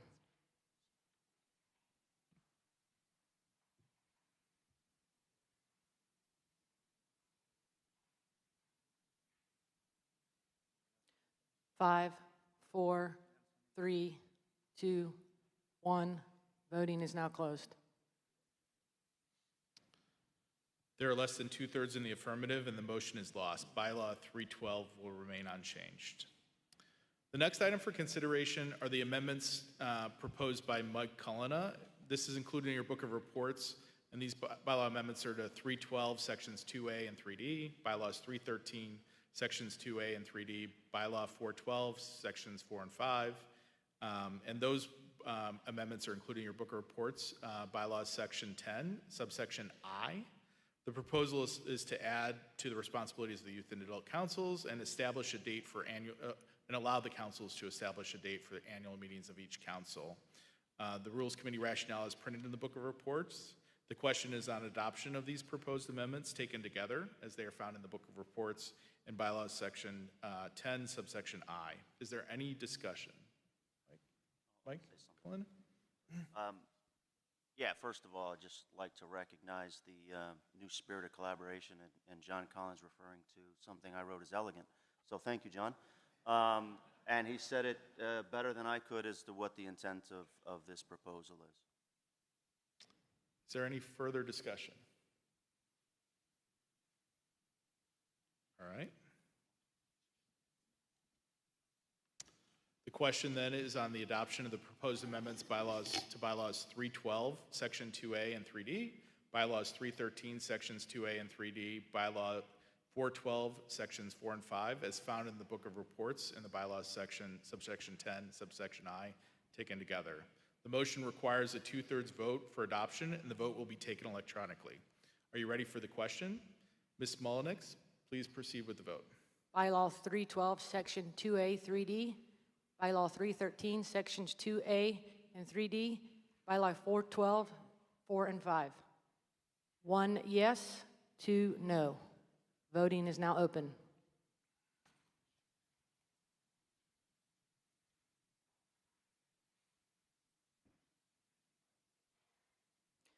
Five, 4, 3, 2, 1.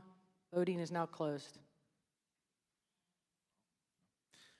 The vote is 95.41% of the weighted vote in favor and 4.5% of the vote opposed. Therefore, there are 2/3 in the affirmative, and the motion is adopted. The bylaws, as I'm not going to read them all again, as proposed, are amended. Thank you. The next item for consideration is the amendment to Bylaw 313 proposed by USASA. The amendment is included in your Book of Reports, Bylaws section 10, subsection J. The proposal is to align the player registration requirements with the bylaw in 10918, create a new membership category for the Adult Council, and increase the number of adult commissioners. The Rules Committee rationale is printed in the Book of Reports in that bylaws section as well. The question is on adoption of the proposed amendment to the Bylaw 313 found in the Book of Reports.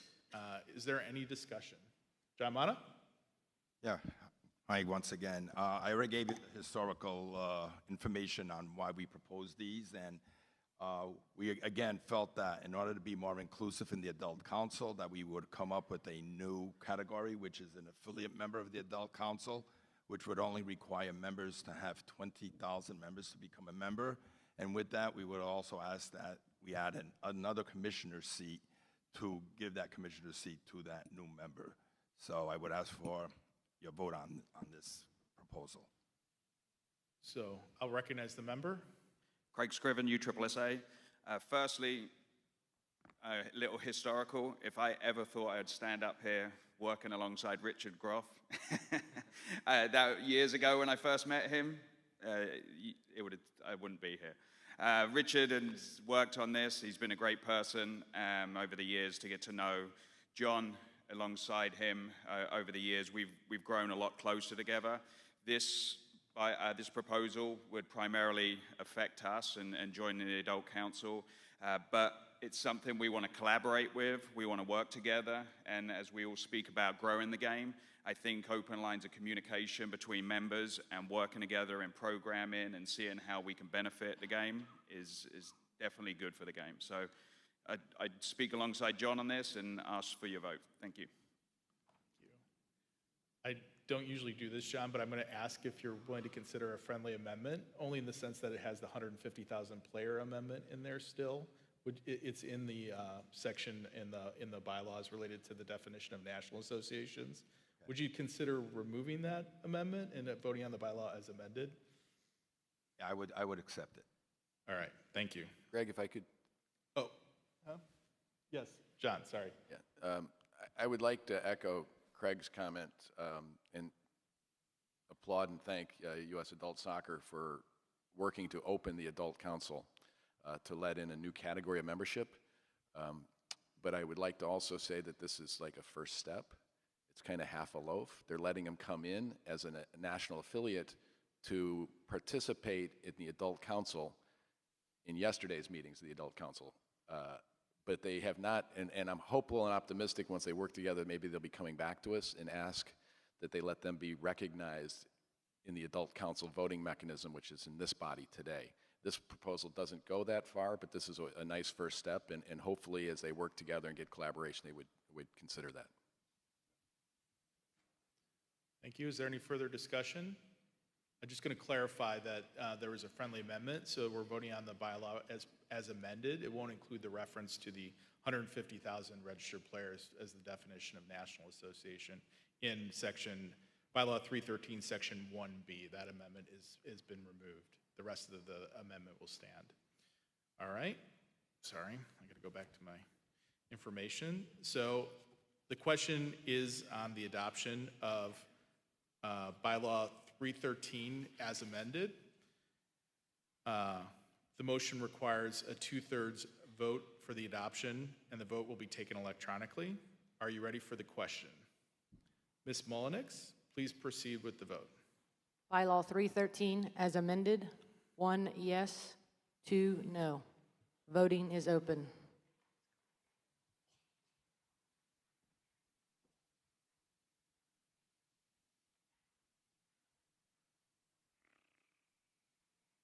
Five, 4, 3, 2, 1. Voting is now closed. The vote is 94.58% in favor and 5.42% opposed.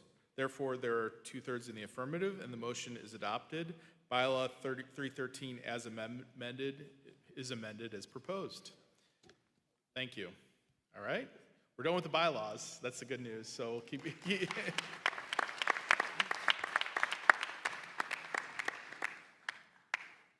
So now we move on to the policy amendments.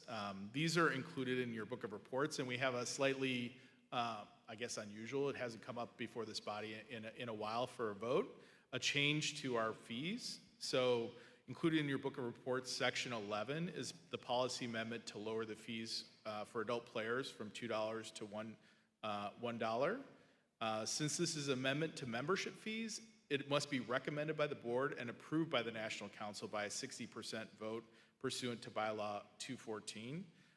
We'll now proceed to the consideration of that proposed amendment.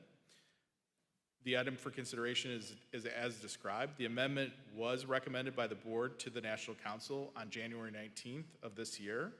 The question is on adoption of the amendment to Policy 214-2 as found in the Policy Amendments section of the Book of Reports, Section 11. Is there any discussion?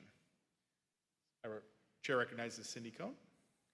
Hi, yes, I propose this amendment. I think currently we have a fairness issue with the youth fee at $1 and the adult fee at $2. So in the matter of fairness, to make all registration fees $1, hopefully this dollar will help all of you invest back in the game, and we know we need to really think about how we are going to grow the adult game. I know this doesn't solve it, but hopefully it helps for us to really start to strategize together to see how we are going to continue to grow the adult game. Thank you.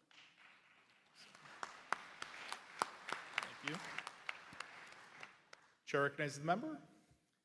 Hi, good morning, everyone. Jim Sadowski from Metropolitan DC Virginia Soccer Association. It's so nice to be on the other side of this issue now, supporting it. I thank the board. I thank Cindy for proposing it. And it's a little bit anticlimactic for me to not be able to go at it with the parliamentarian. So I thought I'd think of a out-of-the-box question for the parliamentarian. Would it be out of order for me to ask for a 1v1 versus the parliamentarian on the mini pitch? Yes? No? Huh? What? All those in favor? Okay, all right. We're not taking that as a motion, but we're happy to have a discussion afterwards at the bar. Thank you very much, Cindy, for putting forward this proposal. Thank you, Jim. Greg? Yes. John Collins. Once again, earning my reputation as probably the least popular guy in soccer. I speak against this motion. And we presented a budget today that's got a $9.5 million projected deficit. Our deficit for this fiscal year we just passed was a multiple of that, negative.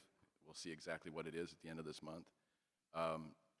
We had to tighten our belts. We had to do all sorts of cuts to our budgets. We had ENT camps we had to reduce. we weren't able to bring out the disabled or disability soccer committee people, which we have done historically. I think that we should not be voting to reduce a fee. I think we should be having a discussion about how we raise our fees. Fees were last raised over 20 years ago. You know, the $1 or $2 are down to like 28 cents and 56 cents or whatever you look at them on an inflation base. We have an opportunity to grow the game.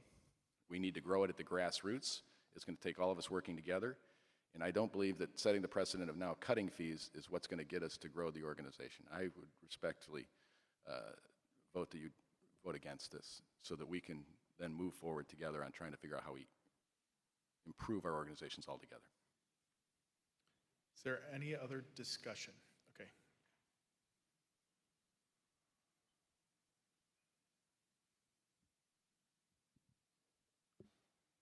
Chair recognizes Ches. As Balish, Adult Commissioner, I respectfully disagree with Mr. Collins once again. We need to grow the game, and 100% of this fee is not going to the National Association. It's going back to the state associations. Our board of directors has already made that very clear. We need to lower the cost for unaffiliated leagues to join us. We need to increase services for unaffiliated leagues and to create new leagues. This is an attempt to grow income by growing the game. Thank you.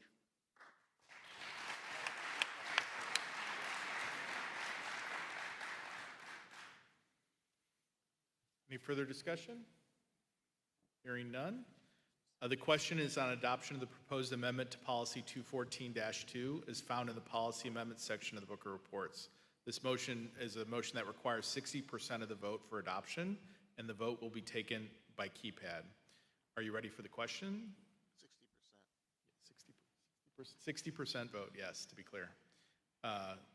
Ms. Mullenix, please proceed with the vote. Amendment to policy 214-2, 1 yes, 2 no. Voting is now open.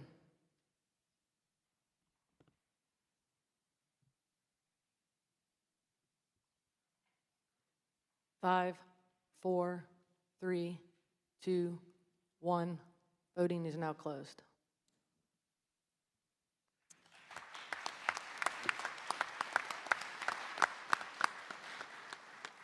There are more than 60% in favor of the amendment to policy 214, and therefore it is adopted.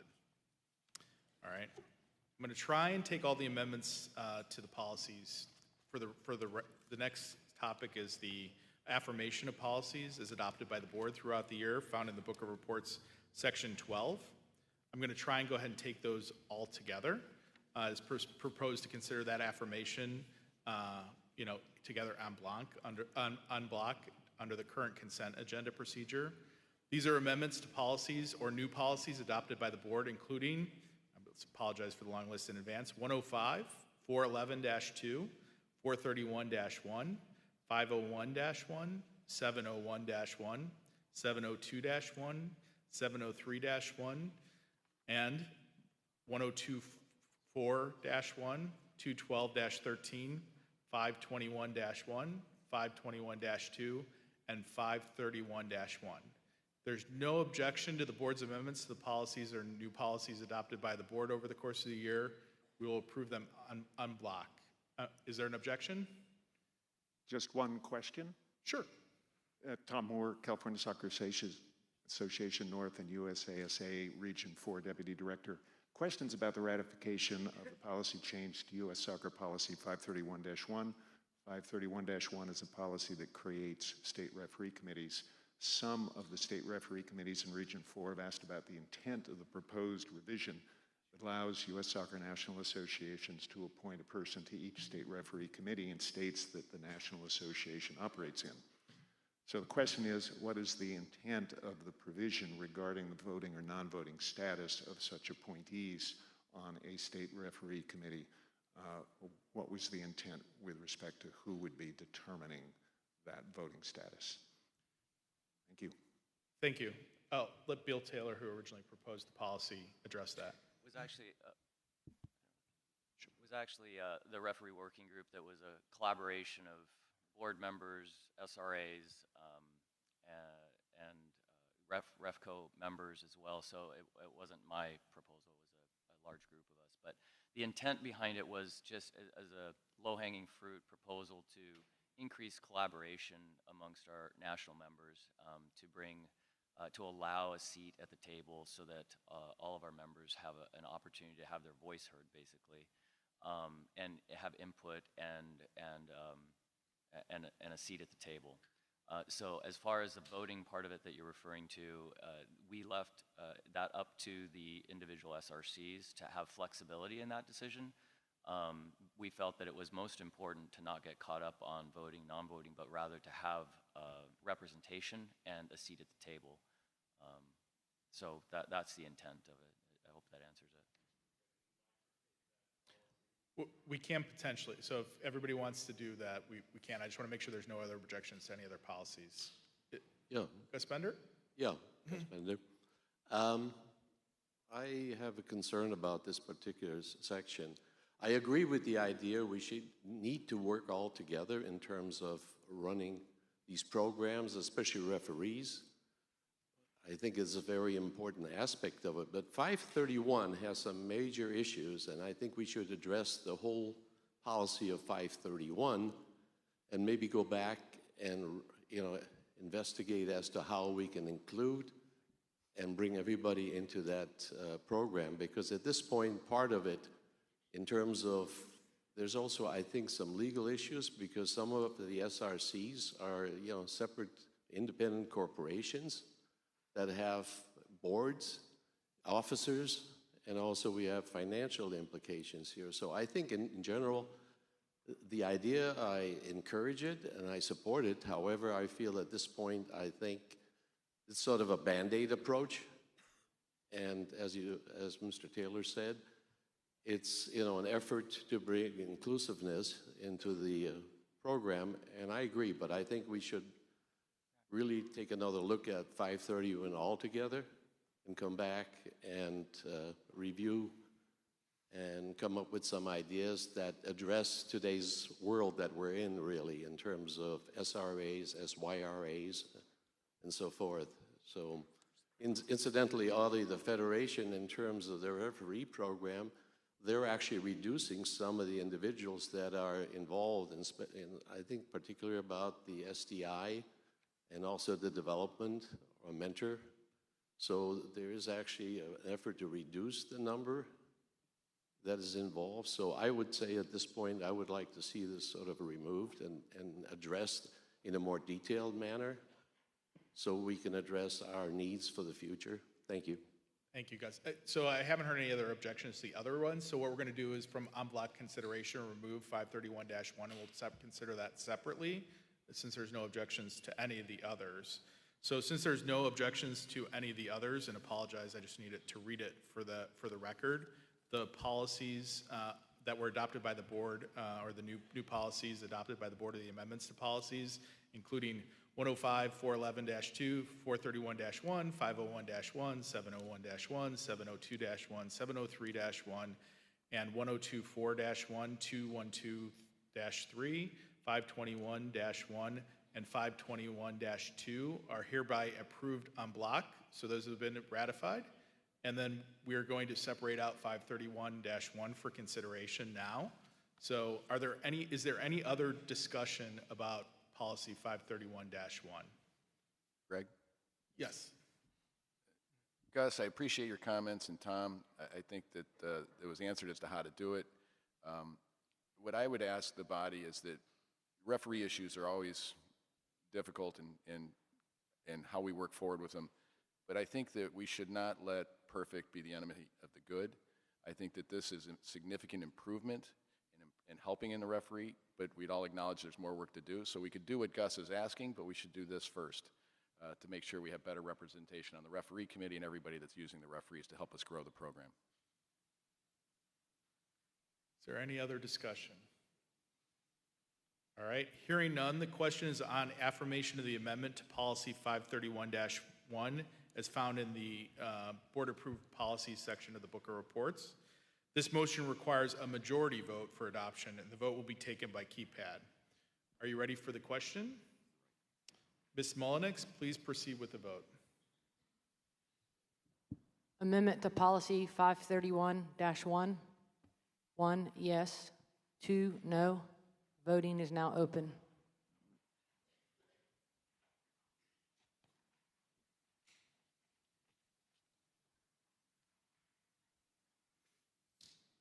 Five, 4, 3, 2, 1. Voting is now closed. The vote is 85.27% of the weighted vote in favor and 14.73% opposed. Therefore, there is a majority in favor, and the board's amendment to Policy 531-1 is affirmed. The policy, as amended, will remain in effect. Thank you so much to everybody. That concludes the policy section. And thank you, Cindy.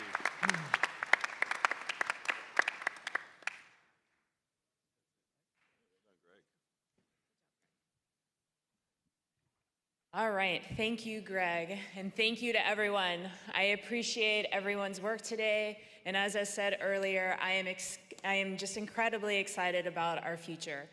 As your partners, we are here to listen and assist in all ways, and there's no doubt that with us working together, the opportunities are limitless. I'm looking forward to spending some quality time together at tonight's awards dinner and for the coming years as we drive the sport forward. Before we go, I'm pleased to announce that the next year, our AGM will be held in Dallas, February 8th through the 11th. And as we adjourn our 2023 annual general meeting, we'll finish with some of the incredible messages you all sent in for the good of the game. After the video concludes, we will offer the opportunity for anyone in person that would like to celebrate something about our game or someone in our game to please make their way to one of the microphones.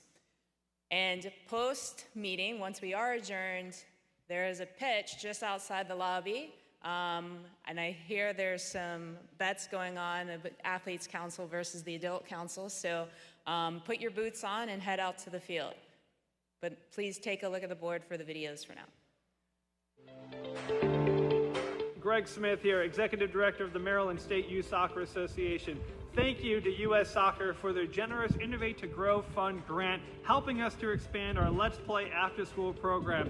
It's hard to believe that over the past year and a half, Let's Play has grown from 4 to 10 schools, and to know that by this time next year, we will be in over 20 schools serving over 3,000 children who have traditionally been underserved and under-resourced.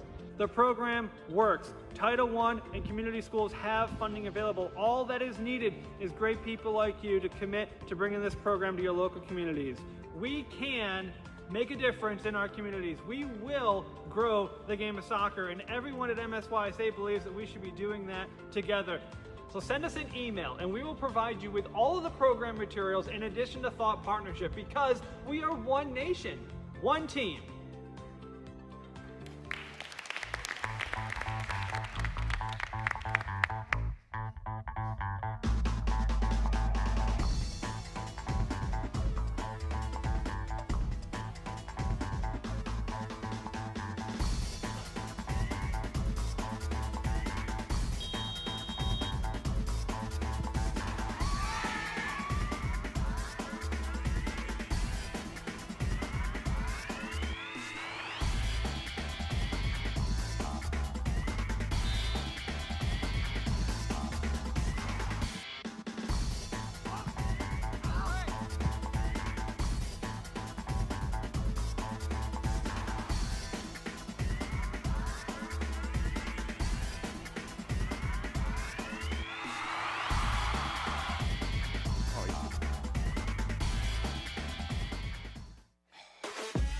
Hola amigos, ¿cómo están? Soy Ana Pariona presentando nuestro programa Estilos TV desde Estados Unidos para el mundo. Hoy nos encontramos con un personaje muy importante en el mundo del deporte, con el señor Isaías Gómez, presidente de ANFEU. Pero veamos qué es lo que significa ANFEU. ¿Cómo está, señor Isaías? Muy buenas tardes, Anita. Gracias por tenerme en tu programa, uno de los mejores programas a nivel nacional. Como presidente de ANFEU, Asociación Nacional de Fútbol en Estados Unidos, somos una organización hispano-multicultural de ligas de fútbol a nivel nacional, registrada directamente con la Federación de Fútbol de los Estados Unidos. Hello folks, my name is Tony Sana, CEO of the Sana Foundation. also former 2002 U.S. National Team World Cup veteran. I'm here in Minnesota partnering with Steve May and the Minnesota State Association, working on anti-discriminatory practices within the game. So our doing good in the game includes training over 10,000 MLS academies and MLS Next academies on how to recognize, respond, report, and resist discriminatory behavior in the sports ecosystem. Thank you. Welcome to my hometown of San Diego, California. My name is Roy Carlson. I am currently the U.S. Adult Soccer Region 4 Secretary and past President of Cal South. I wanted to take this opportunity to thank Duncan Riddle for his years of service as the Executive Director of U.S. Adult Soccer, and I wish him the very best in the future. Hi, I'm Candace Fabry, owner of Fearless and Capable, a mentorship program serving girls and women across the country. We're partnering with state associations, clubs, and organizations to help them align their mentorship goals to grow, promote, and lead with more female leaders in the game. Along with my work here at Fearless and Capable, I also serve as a U.S. soccer grassroots instructor and a U.S. Youth ODP region and state coach here in Kansas. The mentorship is a key to keeping this game growing for the female gender. Having the access to relatable mentors who have gone through what we've gone through, to give the access to consistent mentorship that they can count on, and to have the reliability to have someone there that's been through what you've been through and can give guidance and knowledge and resources is where we're going to see the ability to keep the game going strong today and for the future. Hi, I'm Kendra Halterman. I am the new commissioner of the Women's Premier Soccer League. As the WPSL celebrates its 25th year, I am proud to have been involved in this league in multiple capacities over the last 2 decades. Since 1998, the WPSL has been the pinnacle platform for providing player development in the United States at the amateur level. As we celebrate our 25-year history, we stay committed to our goal of supporting these female athletes and advancing the women's game.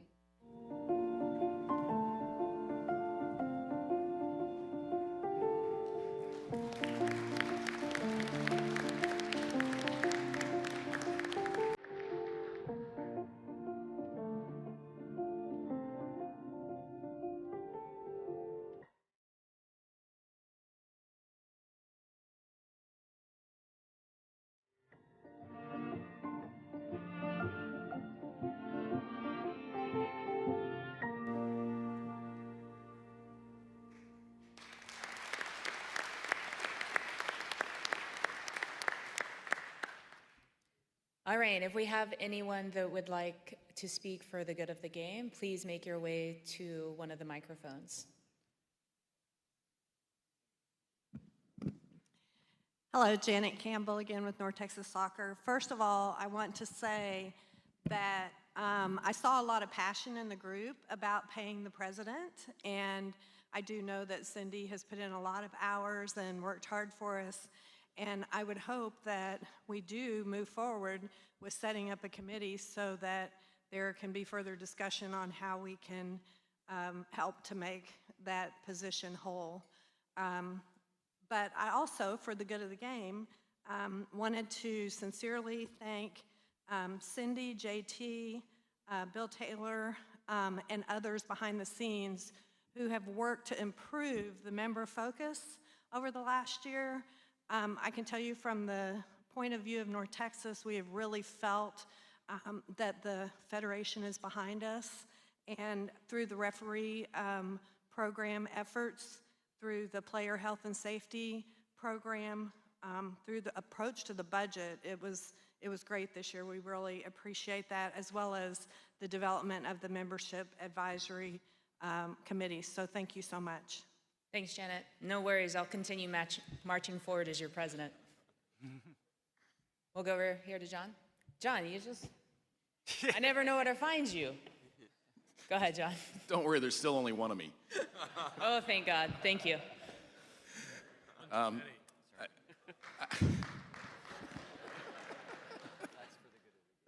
And we're done with the good of the game. No.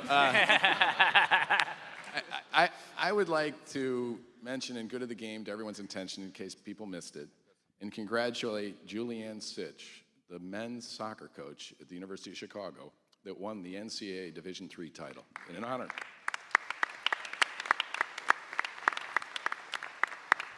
Go ahead, Tom. Madam President, Tom Moore. I rise for two purposes. First, to thank the commissioners of the Adult Council for giving me the privilege of issuing the traditional challenge from the Adult Council to the Athletes Council for a friendly match here at the AGM. I must, however, in all fairness, point out to the Athletes Council what has transpired during the pandemic. This tradition goes all the way back to 2019.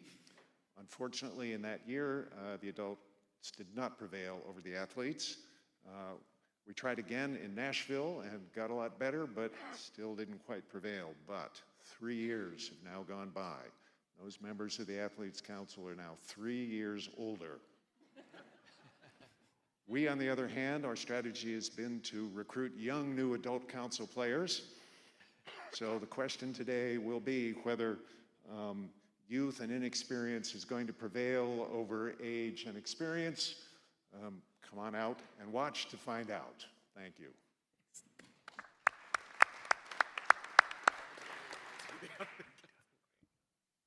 Thank you.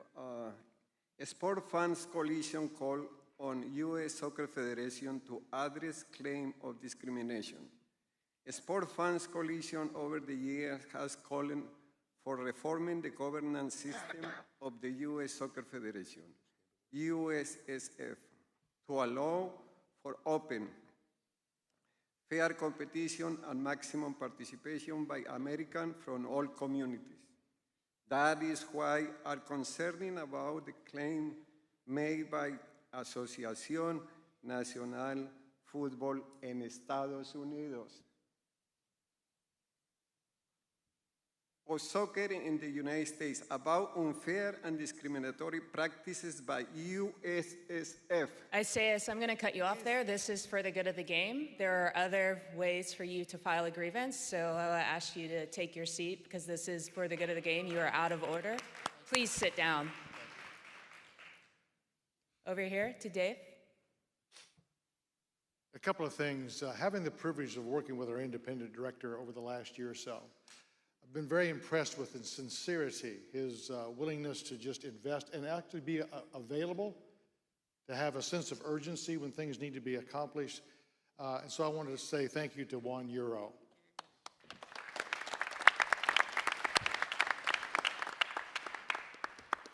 Also, we've had a conversation about the Federation finding its way back to being a service support organization. And the opening video is so different than what we've seen in the past. And if that's reflective of where our future is, I'm extremely encouraged and want to say thank you to whoever directed and put together that video. Thank you very much.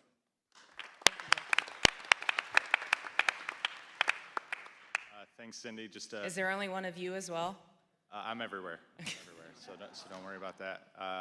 The first thing I'd like to say, I've gotten to know many of you. For those of you that don't know me, my name is Chris Herons, and I chair the Athlete Council, mostly because no other athlete actually wants to chair it, so I am left standing before you. But what I wanted to say is, as we went through the governance task force process, and I know that that's behind us, but I wanted to stand before you and say on behalf of the athletes, we're so incredibly grateful for all the work you're doing for the game. We understand that the game is built by volunteers. We haven't lost sight of that, so I just genuinely wanted to thank you. And on that point, I need to offer up some other thanks as we have some athletes who are rolling off of our council and we're welcoming in new athletes. So in the front row there, I need to thank Kevin Hensley, former what is now called the CP National Team Captain. He is rolling off and was a fantastic member of the Athlete Council. And then we have very well-known and two-time gold medalist Lindsay Tarpley, has been a fantastic member as well. Little known fact about Lindsay, she was the first ever captain of our U19 women's national team. I just learned that. So I wanted to thank them. And lastly, I want to direct the attention to some of our very eager and engaged newly elected members. We're very excited to get to work. They're here today in a learning capacity, and so it was an eye-opening experience for them, but I would encourage you to go out of your way to get to know them. The Athlete Council is here to work with all of you, not against you, and I hope that that has become clear over the past few years. So thank you to all of you.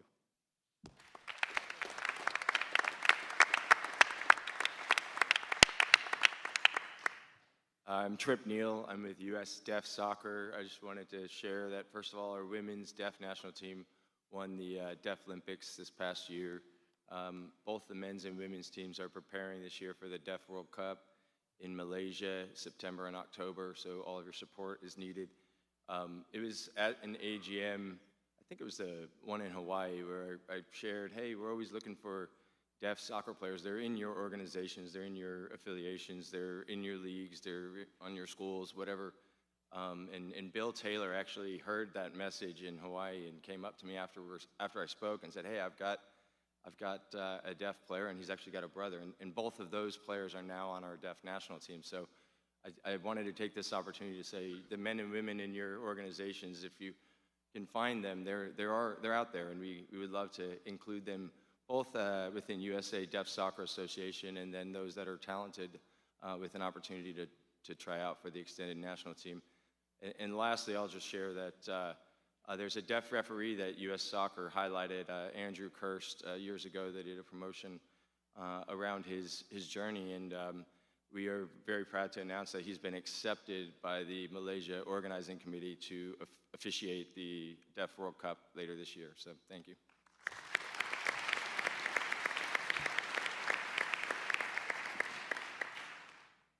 Hi, my name's Lieutenant Colonel Jeremiah Kirschman. I'm with the United States Air Force and Armed Forces Sports Council. I'm the head coach for Team USA's Armed Forces Sports men's team. In 2022, we had a great year. We hosted the largest military women's World Cup in the history of women's military World Cups. Mr. Bill Taylor came out. We really are thankful for U.S. Soccer's support. This year, our women's Armed Forces national team will be competing in the Netherlands representing Team USA, but just want to give a big shout out to Mr. Bill Taylor and your staff. Thank you so much for the support.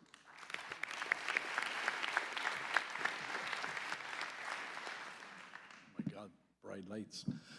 Peter Pinari from Eastern New York. A couple things I want to say. Number one, we have one of the biggest leagues, amateur leagues in the United States. This year is celebrating 100 years in existence. That's a Cosmopolitan Soccer League.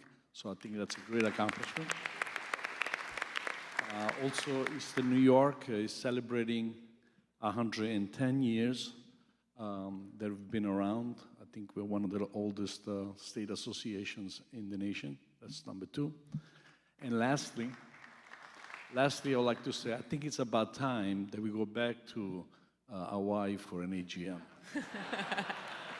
You saw the budget. I'll talk to Dave Wright about increasing our finances so we can afford a Hawaii AGM again. Don Rawson, Virginia Youth Soccer Executive Director. I just want to thank Cindy, JT, everybody that had anything to do with the participant safety session that happened this weekend, and anything to do with the challenges that you faced with the results of the Yates Commission. I want to thank everybody who's been involved, because I know all of the work, the tireless work, the passion that everybody's put into the work, the professionalism of your staff is extraordinary. And I want to thank everybody, because I believe it will make the game much better, much safer, and will help us grow the game. So thank you to everybody involved.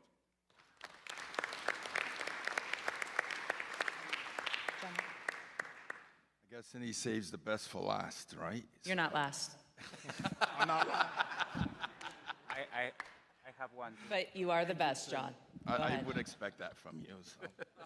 Anyways, the Adult Council is again going to sponsor or do the Hank Steinbrecher Cup this year. And I'm happy to announce that this year we do have 4 national winners from 4 different groups that are all members of U.S. Soccer. So the USASA winner will participate, the USSSA winner will participate, the USL2 winner will participate, and the UPSL winner will participate. So for the first time, the champions of those 4 leagues will be meeting in Tucson, Arizona. And why Tucson? Hank Steinbrecher resides in Tucson, And I really felt that Hank has a lot of passion for the cup named after him, of course. So, as we all know, Hank's health does not permit him to travel long distances. So I made the decision to bring the cup to Hank. It will be held the first weekend in June, and I would invite anyone who has the opportunity to come out and watch the best amateur soccer probably in the country, the 4 national winners, to determine who is the best amateur team in the country. Thank you.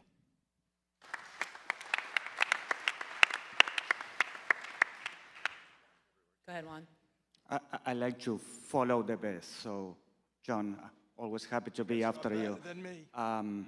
It was said yesterday, but I want to recognize Manashim, the courage, the advocacy, and the leadership on making our sport safer.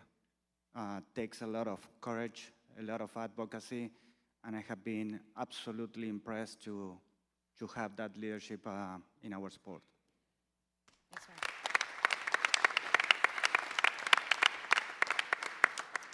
Thanks, Juan. You stole one of mine, but my other one is we have 2 board members that are rolling off from the Athletes Council, Nicole Barnhart and Nelson Akori.